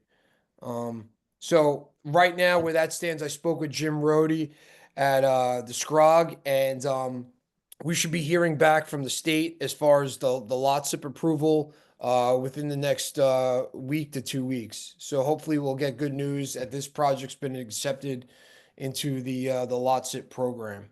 Again, that's also planned for 2026. The next one I have on my list is the Middle Beach Road and Island Avenue flood mitigation study. Good news with that is I just received the final draft of it's about a 700-page report. They analyzed their SLR, fully analyzed the entire area from Middle Beach Road West, Island Avenue, Texas Road, and they've also provided 4 alternatives of what direction we can go to help mitigate the flooding in this area. So once that report is finalized, I'd like to get that on an upcoming meeting agenda, and either myself or SLR or a combination of the two of us can present it, and you see what options that are out there, and then what the associated costs are, and what programs and grants are out there to help offset the project cost. So that'll be exciting, where we have a meeting to go over that draft, and was it next Thursday? So I'll be reviewing that over the next week, and then once that's finalized, I will get everyone here up to speed on that. Next one is the Scotland Avenue roadway improvements. This was an $800,000 grant we received through the Community Connectivity Grant Program. Our consultant for that, Stantec, recently completed the survey, so they're currently in their preliminary design phase. The hope is that we could get that preliminary design completed in the next 6 to 8 weeks, and hopefully hold a public information meeting either in August or September, maybe even earlier July, depending on where we stand with the preliminary design. And again, another project that is planned for 2026. So that's 1, 2, 3, potentially 4 projects in 2026. And then the last project is the Green Hill Road and Mungertown Road safety and pedestrian improvements. That project, as you know, was approved a month or 2 back. The Stantec is also hired for that project, and they're currently finishing up their survey of the area, or whatever additional survey they needed to boost their original study that they performed for that one alternative for the sidewalk. So really not much to report there. Hopefully in the upcoming weeks, when they finish the survey and start putting together some concepts on what roadway safety improvements that they can make to this corridor, as well as what alternative sidewalk routing that can be provided. So again, maybe midsummer I'll have something more to report on that one. But basically that is all 11 projects. Maybe there should be a 4th category in here as planned projects. And again, I'd like to add to the planned projects completing the downtown center to Surf Club. My hope is with this master plan that's being completed, the bicycle and pedestrian master plan, that there's been a kind of a team effort between Erin Mannix and the planning department, our bicycle and pedestrian advisory committee, our consultant SLR Consulting, and myself. Hopefully that master plan could also shed some light on not only where the areas of priority are in town, but also where downtown center to the surf club, falls on that list. So with that, if anybody has any other questions, I'd be more than happy to answer you guys. I have a couple that are on the list. Sure. Not necessarily engineering projects, but where's Overbrook on your radar these days? So as far from the engineering side of things, that's not on my list. That's more of a pavement maintenance, rehabilitation, reclamation. That would be more directly. That's more aptly directly directed to John, not to pass the buck. I did actually ask about that, and that is not actually slated for repaving till 29-30, I think. Yeah, that's not gonna work. Yeah, and so he was going to be taking a look at that again, and then now with our updated condition study, we haven't like changed the schedule since we got that study, right? We have to decide, we have to have a conversation about the funding piece there, and if we're gonna add some more money in, it's gonna rejig, some of the, but his plan, I think, when he reported back to me, that was based on the normal plan, and then he was gonna be revising it to the new rating system that we're adopting, so. Yeah, because I was kind of surprised, that's pretty far down the pike. Yeah, I actually live around the block, or like literally 2 seconds from Overbrook. So if you guys want to go ahead and push that along, more than happy. Yeah. And I guess the same question would be for the Mungertown stretch in front of the school where the water main was installed. That's a bit of a hot mess. I think part of, we're doing that study now, so that would include possibly pavement as well, right? When we come up with what we're doing for the roadway improvements, so that's all part of the analysis that they're doing right now, the study for that section. Well, I'll have to check with John. I think the contractor's supposed to pave half the road. They are. The whole road? Not the whole road, but the half where they. The half that they did, yeah. Because they did it on Green Hill, but they didn't do it on Boulder Town yet. And then do you know when the water main on Cops Fort Path is gonna get moved? Are they gonna start that? I've seen they've marked it. Yeah. Should have been started today. They're digging the road, so that road is closed? Well, it'll be closed during the daytime. Really?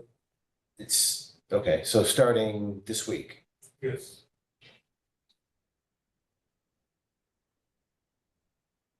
Do you drive the bus down? I do have to drive the bus there. At 4 o'clock, it was still open, so. Yeah. So they might have started by the railroad tracks, they have to do a deep hole over there. Right, yeah, they cut down all the trees in there. I was told that I they shouldn't were, say that, they cut down all the trees. I was told they were gonna start at the Fort Pat Road end, but they might have switched. Did they tell us how long that project would take? About 3 weeks. 3 weeks, okay. It'll be good to get that done though, because that helps our town garage discussions. Yep. Okay, well, good. Thanks, Rob. Always appreciative of the updates. 2025 has been pretty busy. 2026 is gonna be really busy because you got those projects and then you got a lot going on with the schools in 2026 as well. So, very busy time for the town, but these projects take time. They take several years of design and planning and funding, and then finally we start to see, the actual construction happen. So, all right, thank you. You're welcome. Thank you. Item number 11, just I wanted to give an update on the due diligence items regarding the academy building and potential next steps. When we last spoke, I'm just kind of gathering information and talked about some areas we need to get some better information about. So I guess the first thing is demolition costs. And so I did reach out to our construction manager to talk, how do we get a better number and understanding of what this would cost. I know for Ryerson, we actually hired a group to go in and do a formal pricing out of the demolition. And our construction manager thinks that, right now we have enough information to come up with a very good estimate without spending any money. So I'll let, if Ben is still on, I know it's, it'd be nice to have him just spend a few minutes about demolition and what he's kind of extrapolating from what we're learning on the Ryerson project. There he is. He's coming back on.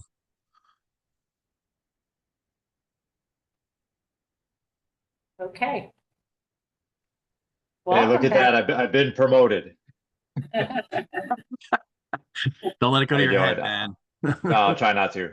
For first thing on that Mungertown Road thing, the contractor does owe paving that section from Neck River up to the corner there, where the water main came in.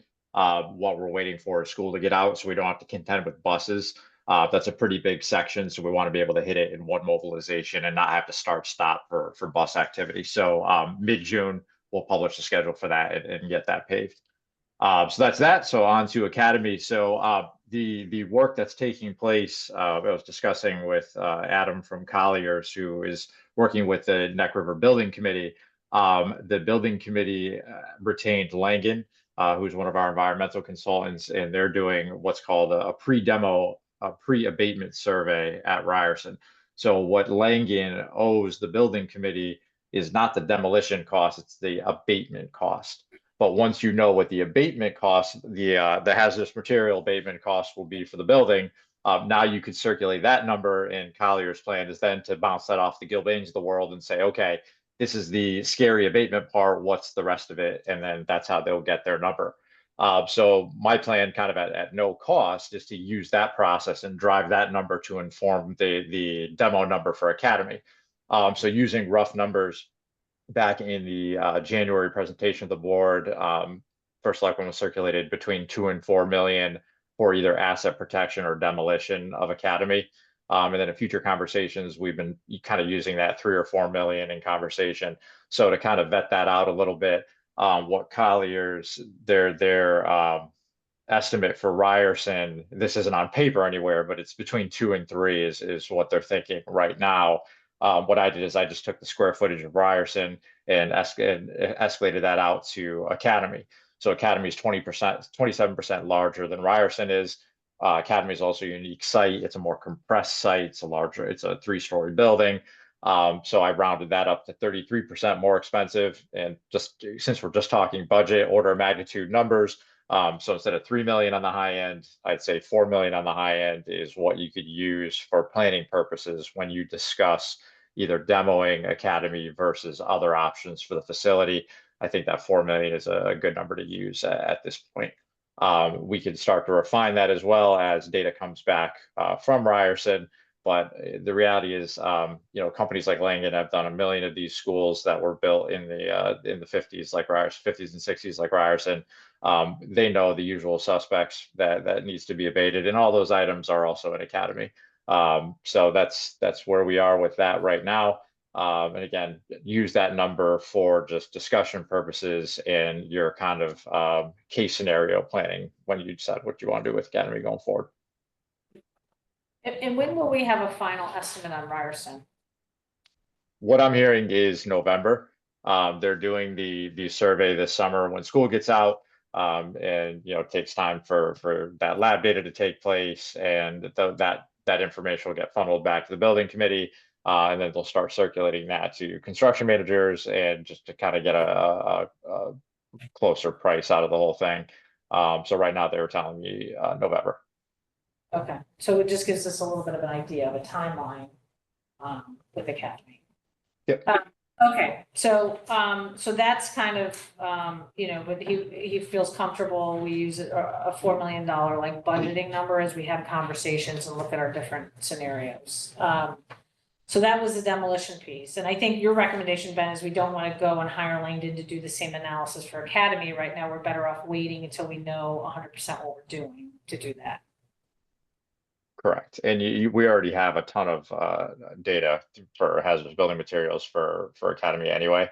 So again, just at this point, when you're not certain what you want to do with the building, the 4 million is do we do this versus that? Insert that number into that process. Okay. Any questions on that for Ben right now? No? So the next item was the outstanding bonding that we have issued, that we issued in December for Academy. It was roughly $6.5 million. Of that, we've spent some of it, correct, Stacy? So around about probably closer to $5.5 million in terms of bonding, leftover bond funds from that. And so we spoke to our bond counsel about what can we use that funding for. And his recommendation was that he thinks, and we also spoke to town council, we could do a special appropriation for those funds for another capital project. But it would have to be for a specific project, so not just appropriated into CIP, but more for a specific project. And that would require the board of the typical town meeting approval for a special appropriation. So both he and Carrie, our town council, had reviewed charter. He looked at the bond resolutions and everything, and felt comfortable that if we went through the special appropriation process, we could do that for another capital project. And our town council specifically thought it should be for something in the capital plan. So this is something the town has already endorsed. It's in our existing capital plan. It's bonding that was issued in the past. So logic would have it should be for something not new, like let's all of a sudden create a new project to spend money on, but it should be focused on something that's already gone through the public approval process in our capital plan. The other thing that we're confirming is it needs to be used within 3 years of issuance. And this has to do, I think, more with tax issues and because these are taxes on bonds but we would need to apply these funds in some shape or form within 3 years. So it was issued in December of 2024. So by December of 2027, the funds would need to be expended, or 85% of the funds would need to be expended. So it's a little bit of a timeline on that, right? But it does mean that we can use for other projects. So when we were talking earlier today, about the EOC project, that's one project we could consider, right? Because it's in our capital plan. Rather than doing a special appropriation fund balance, we could take existing bond funds that are sitting there right now that we're paying interest on and use that to fund the project. My thought is our board should maybe have a special meeting about this and really review the capital projects, in my view, that are close to needing funding soon, right? I don't think we want to shelve it for 2 years, because remember, we're paying interest on this. We want to get maximum value out of it. And then make a decision from there. I think the EOC is going to be probably top of the list because of the timing needs. We got to make a decision, no go or no go. There's a matching grant. So we're getting double our money, right? Because the feds would be picking up 50% of the cost of the project and the town would. But I think we need to look at the whole picture and so I was gonna have a staff review of capital projects. Maybe staff come up with like a top 5 that they think makes sense where we are in the design of projects and funding needs and timeline. Because some things are in there that we have like nothing for, right? So we'd have to be starting from scratch to do that. And then maybe the board could talk through that a little bit and decide if they want to pursue doing that. So that's on the bonding piece. And then Just a question. Yeah. Is council then not recommending putting the funds towards, say, raising we could do Academy? that. We can do that. Okay. So that would also be special appropriation. So that's part of the conversation. I think we look at all the potential uses for it, specific projects or for demolition. And they felt comfortable. Well, this is also going to be a question for the board, right?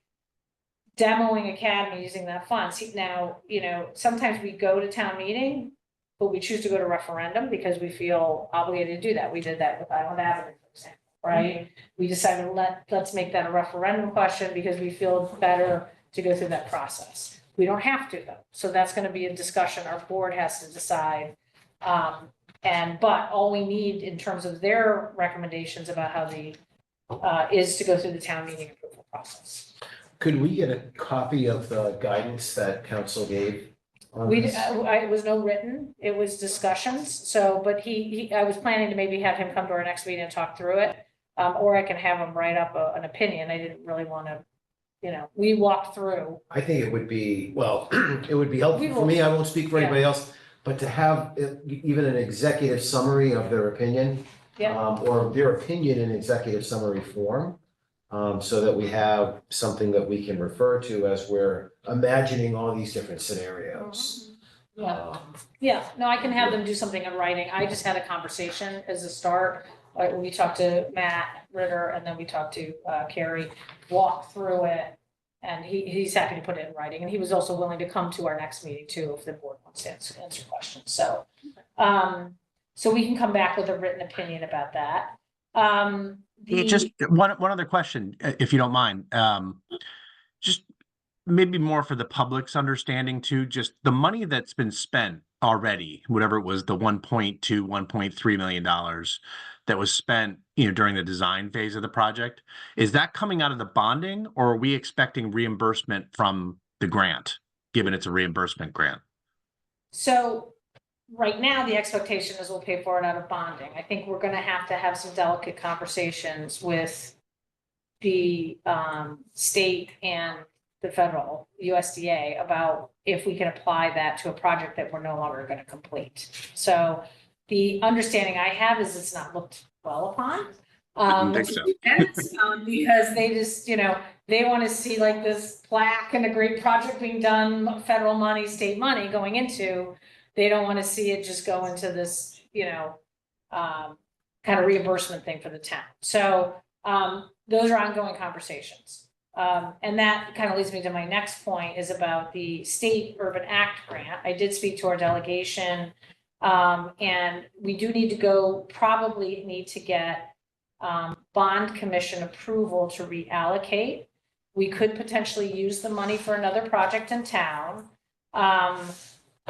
My understanding is that they want to see this benefit the community in a major way, not just save us some money somewhere, right? So to pay for it to demo Academy, I don't think would be supported a lot. This is would have to go through a political process and go to the bond commission, right, to get approval. But there is some openness to reallocating that towards another town project. I think though, they would want to see it somewhere community focused, right? So I think we would have to figure out what that's going to be and what is kind of in the spirit of what Academy might have been. So if we talk about youth and family, if we talk about other community space at Jeffrey, those types of things, I think it might be an easy conversation to have.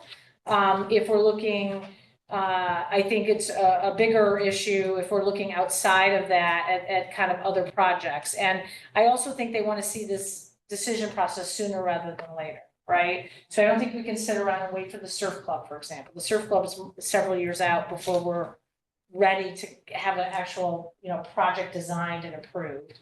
So we need to look at things that are more near term, or can be near term more quickly. And then we could then go and ask for the opportunity to reallocate the funding. So there's some openness to this, but there's no guarantees. And so we would have to our board would have to figure out, okay, what would work the best and work with our delegation to see where we could get some support for that to get the funds reallocated. The federal grant, I haven't made as much progress on. I'm going to be meeting with Courtney's office this week or next week and talking about that. Also had some contact from the USDA. They stopped in today, right? Which I wasn't here when they stopped in.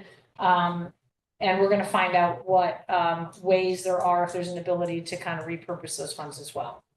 So I don't have as much clarity on USDA. I do feel better about the state grant. I think that the state really wants to they made a decision to invest in Madison, something that was going to serve the community. So I think they want to look for the right project that kind of suits those values and goals, right? And if this didn't work out, then maybe we can do it for something else for the town.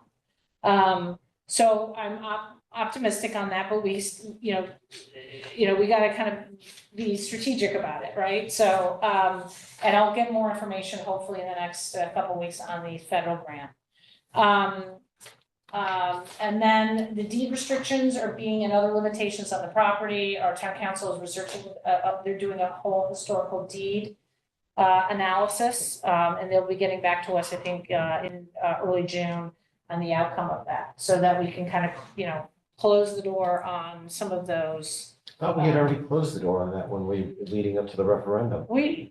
No, on the, I'm talking about if we chose to, not for the referendum for a community center. This is if we were to demo the building or try to sell the building or something like that. There's the deed restrictions in terms of, the Daniel Hand restrictions. So we're just getting a clarity on if we were to go down. I know you said you felt that had been answered. I haven't seen anything official. So we've asked town council to let's just get it in paper, because I learned from Island Avenue. There were a lot more complications to that than we were aware of as we got into it. So I don't expect surprises, but it's better to just, get it in writing and have it finalized. So those are kind of the due diligence items that we'll be kind of moving forward with.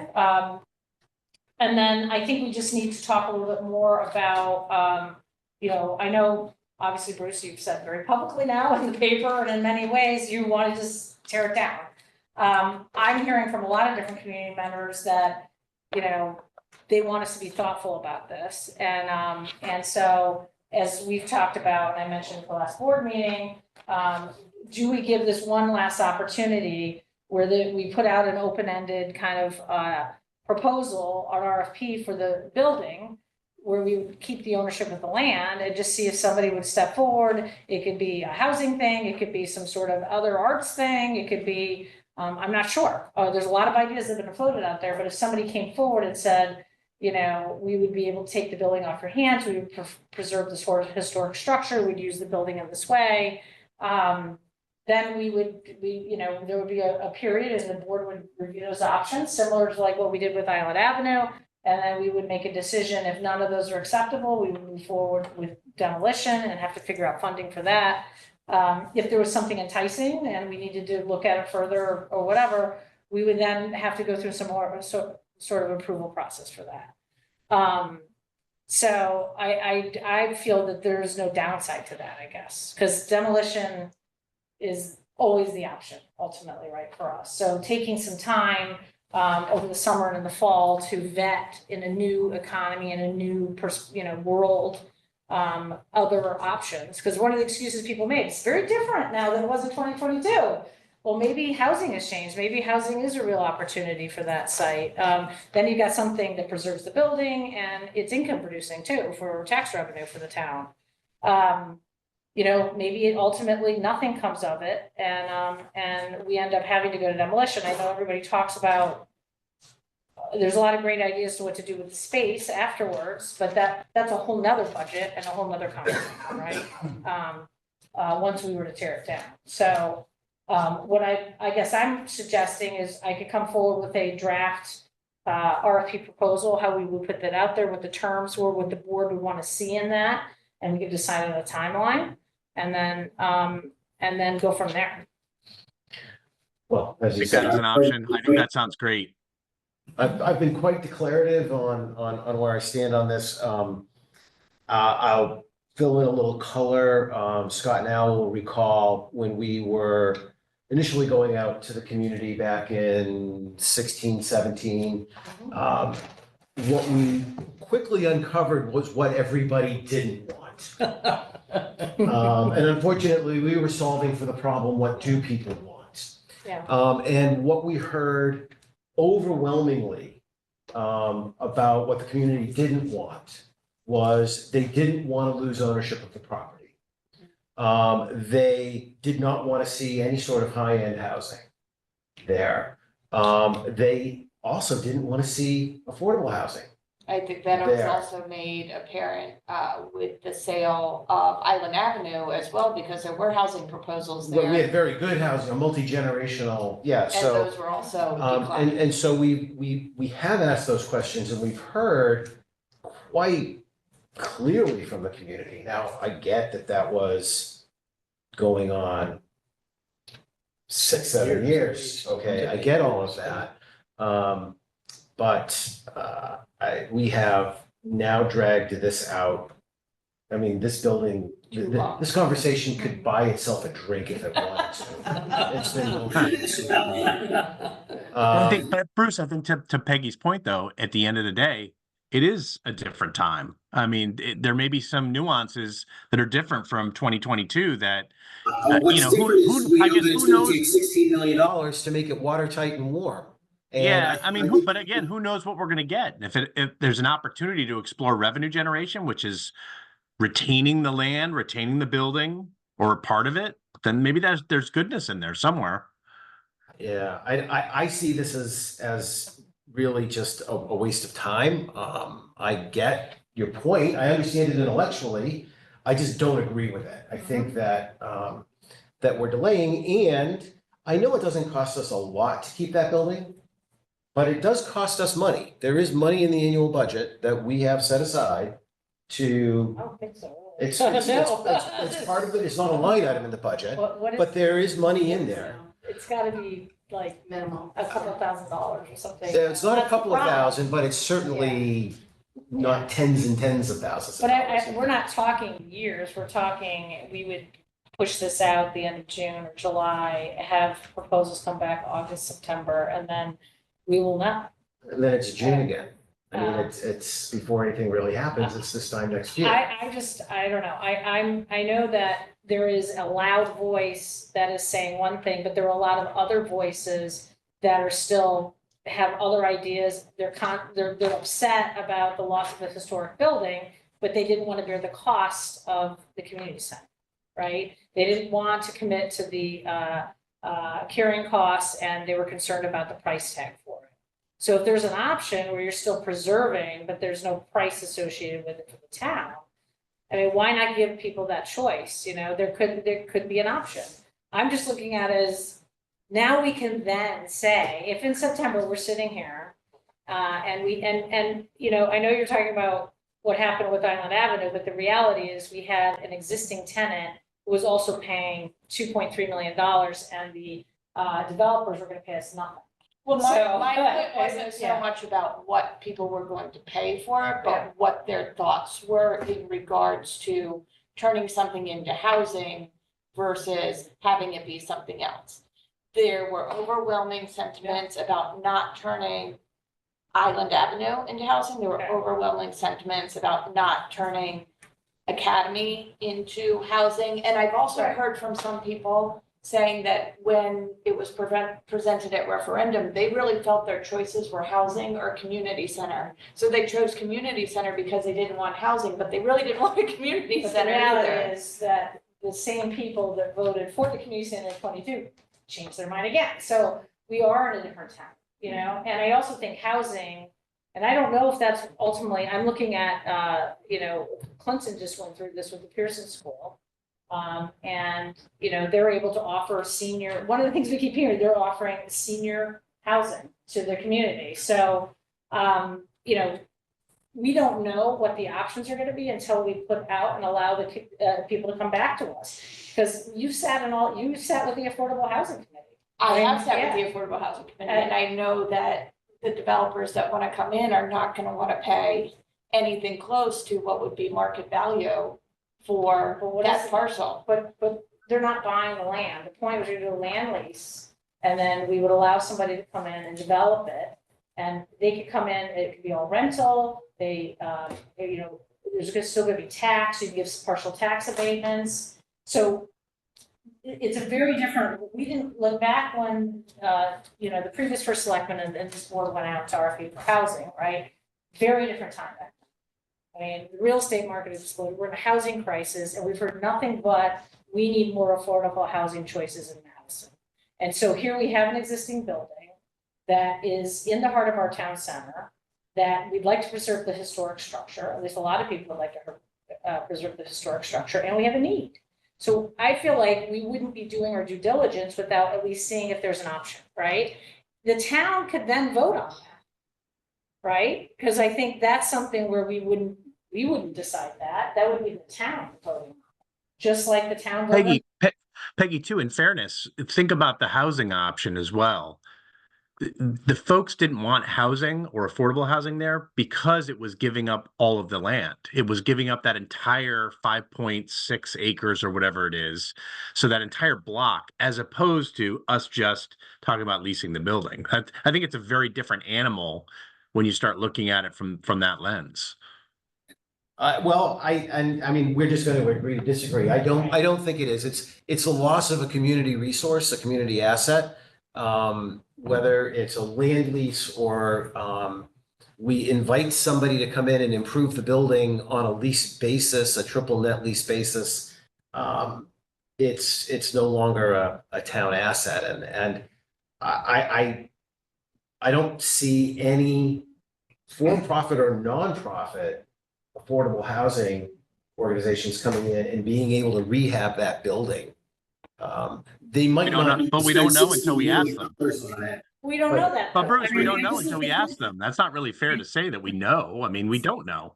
We have very good numbers about what it would cost us just to get it warm and watertight. Look, I was of the view that it wouldn't be financially feasible, but then when I saw what they're doing at the Pearson School, It's a which very is, different building. it's still an old school building that is filled with this whole hazardous materials thing was a little frustrating during this process because every old building in this town has hazardous materials. in it. So to renovate any old building or to demolish it, you're dealing with hazardous I'm materials. not talking So- about hazardous materials. I'm talking about a roof that leaks. I'm talking about windows that leak. I'm talking about a basement that's Overall flooded. deterioration. That school isn't in that state. Yeah, I don't know that. So, but I guess my point is let the market decide. We could get nothing back and I wouldn't be surprised if we got no proposals. But at least we could say, we ran the gamut and here we are, and then we're moving to demolition. Because we have no other choices. So, I guess what's the harm in trying, Bruce? Because we can't get the time back. And that's what we've been doing for the last, well, I mean, we've been doing, the three of us, Yeah. for the last 10 years. Right, but I think we're at that. I mean, in fairness, again, like we're at 25 years or whatever the real number is at this point. Does it matter at this point? Does it really matter if the end result is going to be demolition? So why wouldn't we try to save it or save part of it? There may be options. I feel like we should not rush to judgment. I think as selectmen, we have to do our due diligence here. It's not going to cost us a whole lot of time. In fact, a minimal amount of time. As far as I can tell, it's not going to cost us any money to go out and ask for proposals. I think the public deserves knowing what the choices are. And even if we pursue two parallel tracks of finalizing what it would cost to demo the building and erect something in its place, at the same time, we're asking the development community, the housing community, whether they have any interest in this building. So to me, I think the public expects us to have more information as opposed to less, especially since time, energy, and money to get that information is minimal. And a lot has happened in 8 years. It's a different world in some ways. Bruce, I think the most likely outcome after all of this is we do decide to demo the building, but I will feel much better recommending that to the public if I know what the other options are. So I'm of a mind that we set up a 3-month process to get RFPs. And I think that's the most prudent thing for us to do. Can I ask, has there been any discussion? I mean, I know this is relatively fresh yet, but with our facility study committee about their recommendations on retention of that, not saying building, but parcel of land versus, leasing it or that sort of thing in terms of community need or potential community need in the future, just as a land lot, what if town hall needs to be expanded in the future and that sort of thing? Where does that go? So, no, the facilities committee has not, I mean, they've got this is the problem. Mhm. The facilities committee has to deal with Jeffrey, they have to deal with Ryerson, they have to deal with multiple buildings. And Academy was always separate, and it helped kind of other decisions get made, right? If we're gonna throw that back into the mix, I mean, talk about delay, we'll be sitting here for a long time, right? So we can certainly have a conversation with the facilities committee, but I can tell you right now, there are so many pieces, who was it, David says, it's not even a puzzle, it's Legos. We can make what we want out of it, right? Because a puzzle means there's a perfect spot and everything fits together. There is no perfect answer to this. It's Legos, right? So sometimes you just have to sit and put a stake in the ground, right? And just be, okay, there's a building we're trying to preserve. And if we find a way to preserve it that is acceptable to the town and that can generate possibly some revenue, that's a win-win, right? So yeah, we can talk to them, some hypothetical expansion of town hall. I know there's a focus on what do we do at Memorial Town Hall? What do we do? We have 4 other buildings down there. So I feel like, this is a dynamic process that keeps evolving and changing. And I just feel like we have to kind of like close the door on this one way or the other. The RFP, so something comes back from the RFP and it's housing. The town can decide that. We would have to have people vote on that and just say, do you want this? Should the town of Madison, and that's what Clinton did. They're gonna do a referendum on it, we can do a referendum on whether it's housing or whether it's some other private partnership, some other concept that may be out there that we're not even aware of. We're not gonna do that in 3 months. No, I'm saying that we would go out to the RFP process. We may get nothing. That's my point. Like, then we as a board have to look at what we do get back, and it could be, a very easy conversation. But if we don't, you're like, I feel like though you don't want to hear what comes back, because if something attractive comes back, then we can't demolish it. I think one of the core mistakes we've made over the last couple of decades is, first, benign neglect. We just didn't take the topic up. And then we went into a prolonged data collection mode. I think we were trying to find that thing that everybody could support. And the community center was really as close as we were going to get on that. I think more data collection, and on top of all the data collection we've done, isn't going to add any value to the conversation. But I can read the room. And the RFP is written. All you have to do is pull it out of the file. It's already written. Because it would be the same RFP. It covered all of those potential uses. Mixed use. You mean the one back in 2018 or 2017? Yeah. That the town went out. And that maybe we dust that off and look at it. And I've been talking to the economic development person, how do we I'm hearing from so many places outside of Madison that they're stunned that the town did not approve this. People are excited about this outside of Madison. So it's kind of funny because the people in Madison weren't excited about it, but all the other forces in the state were looking at this as a real economic driver for the shoreline destination, exciting, and so I want to make sure that whatever we put in this RFP is showing that this is, a premier site. Because it is a premier site. It's a premier location downtown. It's a historic building that has a lot of asset, has attractive pieces to it. So I would bring that up. We would look at it and say, are we comfortable? And we would have conditions in it for what we would find acceptable, right, for a proposal, including maintaining retention of the property. We could even put in there that we want a community room like Clinton did if we wanted to do that. So there would be a meeting hall in the front for us. And Clinton's getting, I think, a gym and community rooms for their senior center in this housing development that they're doing at Pearson. So we could even ask for that stuff if we wanted, or we could just say, it would be great if you included, a community component to the development. And I think that was part of the RFP in 2017, wasn't it? Oh, It we was- covered yeah. all the bases. Yeah, okay. It I mean, covered- I'll dust it off, I haven't looked at it. It covered all the Yeah. bases, It everything. was, that it was much more open-ended though, wasn't it, Bruce, in the sense that I think this one we would be saying building land only. Like, we're not talking about the ball fields as an example. It's only the building land and it's to lease. It's not, we're not saying we're getting rid of the land. Yeah. Well, I mean. So it is different. It's quite different, actually. Talking about a 5-year lease, a 10-year lease, It's a land lease. You can do it for 30 years, 100 years. 99 years. If this thing fails, the town can take it back, right? If it ends up not being a functioning, sustainable project. And I think that's what people's fear is. You're gonna have a failed project, right? That somebody else owns the land and now we're kind of whereas if we have a land lease, we have the ability to go in and perhaps take back the building. it's gonna be hard for me to discuss a 30, 50, 100-year land lease as anything other than a sale. Yeah, It's out of reach for several generations. yeah, Minus what we sold.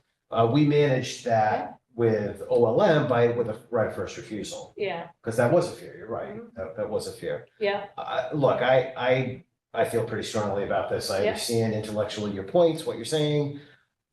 Time is a commodity that we'll never get back, and as we've said in the past, costs aren't going down for anything.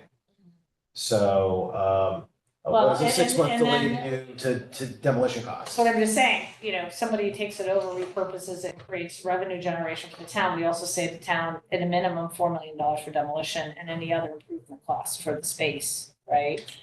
This isn't about revenue generation for me, this is a community asset. That's, I mean, we could. I think the town voted that they didn't want the costs, and they didn't believe they wanted something to generate revenue. That's why I'm a little, to me, there's been multiple messages coming from the town. So I know there is a group that has come forward now with the demolition, but I've also heard a lot of other messages about costs and they just didn't want to spend any more, the cost burden of the debt, cost burden of the operating of the building, it wasn't going to generate any revenue. People wanted revenue if they were gonna, so. I think everybody had their own reasons, and it's probably. Right, that's what I'm a saying. hodgepodge of- And It is a hodgepodge because It it's is a not people hodgepodge. coming from any one, portion of the community. They're people who are very heavily involved in this project from the get-go that have stepped forward and said they would like to see this building knocked down and Yeah. the area turned into green space at this point. So, it's Well, a maybe- very diverse group of people that have very. 15. Okay, I would Sorry, agree. oh, that was out loud. Sorry. All right, so I think that, clearly there's 2 board members that don't feel we should even attempt this, which I disagree with. I feel like, this should be, we really need to close the door before we make a decision to take down a historic building in the town. We need to explore all options. So, I'm gonna prepare a draft RFP and we'll have it as another discussion point. I don't know if we really need the board vote is really about what comes out of the RFP and the decision-making process, right? So we could send out the RFP, or we can vote on a timeline and, it may not be a unanimous decision. Let me come forward with what I'm thinking. How about that? And if you could have a timeline. Yeah, a timeline, For all what the of that. conditions would be in this, what it would look like, then I think then we can maybe have a more, detailed conversation of what this would entail. Yeah, that would be important for me. I mean, just, obviously I have not been through the process to the same extent as Scott and Al and Bruce. But, watching as a spectator and now being a part of the process, this is something that just has taken an exorbitant amount of time to make decisions on, and also a lot of inaction that wasn't at the hands of necessarily people who are even sitting here, just because of the amount of time that the Board of Education even held on to the building before the town was given an It's all ability their fault. to make any determinations on I it. like that, Bruce. So, that's it. But I think too, the other thing, just the fact that we're all in dissension about whether we're ready to demolish the building, maybe that should be a town vote as well. You know, we have to appropriate funds to do it. It's gonna be expensive. So we could just say, let's the town vote on it. Shall the town of Madison spend $5 million to demolish the building? I'm just saying, because I think I would feel more comfortable doing this through a town meeting if we go through the RFP process, I guess is my point, right? Rather than just making this, we're just done. Because you guys are interpreting that that's what the town wants. I'm interpreting something different. The public has had their own interpretations, you know, referendum, as we just learned, should be a good indicator of what they want you to do. So, so maybe that's a conversation if there's an unwillingness to do it the RFP, and they're like, say, well, let the town vote to tear it down. Let the townspeople make that decision. So, let's, next meeting, and I'll come back with a timeline and a draft RFP conversation. Okay. Fun. So, We have nothing but fun. So, all right. What's Next time when we do the agenda, can we have poor Austin go first? I feel bad. He's been sitting there the whole time. It's great. Yeah. Yes, we can try to have staff go, well, it's funny because I have the community people that want to go first, but Yeah. staff that want to go first, so, but. I'm we'll take okay. it. Item number 12, discuss and take action to approve a request from the Beach and Rec Department for supplemental funding of $15,416 for required structural repairs for the town campus maintenance garage restoration project pending Board of Finance. So Moved. Second. Okay, so this was basically, I think you had requested originally Correct, yeah, a back, contingency, and then the Board of Finance took it out of the project budget. So, correct, yeah, so back in November, we came, before you. yeah, To request an additional $50,000, which was $31,597 needed to fund the project at the town campus maintenance garage, and an additional $18,413 as a contingency for when the skin was taken off the building, unforeseen structural and integrity issues. You all approved that. We went to the Board of Finance. They approved the $31,597. But said they would not approve the contingency and if we needed it to come back. So here we are. so I think as we learned, these construction projects and older buildings have a lot of unknowns. And so what happened? There was an issue with some So of the it's framing. a 55-year-old building. Yeah. And as we tore the skin off of it, some of the existing structural steel was rotted at the bottom, putting a halt to the project. And in order to do that, we need not the 18,413, but the 15,416 to abate that rot and finish the project up. I'm ready to vote. Yep, Okay. me too. Any further questions? Okay. All in favor, say aye. Aye. Okay. All right. Thanks for that, Bruce. Discuss and take action to approve a special appropriation request for $96,228 from the Madison Police Services to the overtime special duty account for the end of year reconciliation pending Board of Finance approval. So moved. Second. This is our year-end dance, right? Correct. Yep. Any questions about that? No. There's always- No. All in favor, say aye. Aye. I did. Item number 14, discuss and take action to approve a special appropriation request from Public Works for $79,140 for snow removal pending Board of Finance approval. Second. Okay, and I just want to comment that this is not just snow removal, because I know it's actually a response to weather events, with trees. They've had a lot of overtime, a couple of things hit on the holiday, so it just the overtime kind of increased on it. So it has more storm events. I was telling Stacey we need to rename the account because snow removal is a little, it doesn't really have to. Yeah, it's really, it's weather events. Any further questions? All in favor, say aye. Aye. Okay, item number 15, discuss and take action to approve a special appropriation request for North Madison Volunteer Fire Department for $200,000 for the fire protection water tanks pending Board of Finance approval. Moved. Second. It came out of CIP, right, Stacy? And this was to bolster, the water tanks are a lot more expensive. Is that, so this is just cost inflation? To bring up. Yeah. It's not a new tank, not a different tank, it's just, We have been. Wasn't it in CIP, it was 75, right, Stace? Last tank cost $400,000.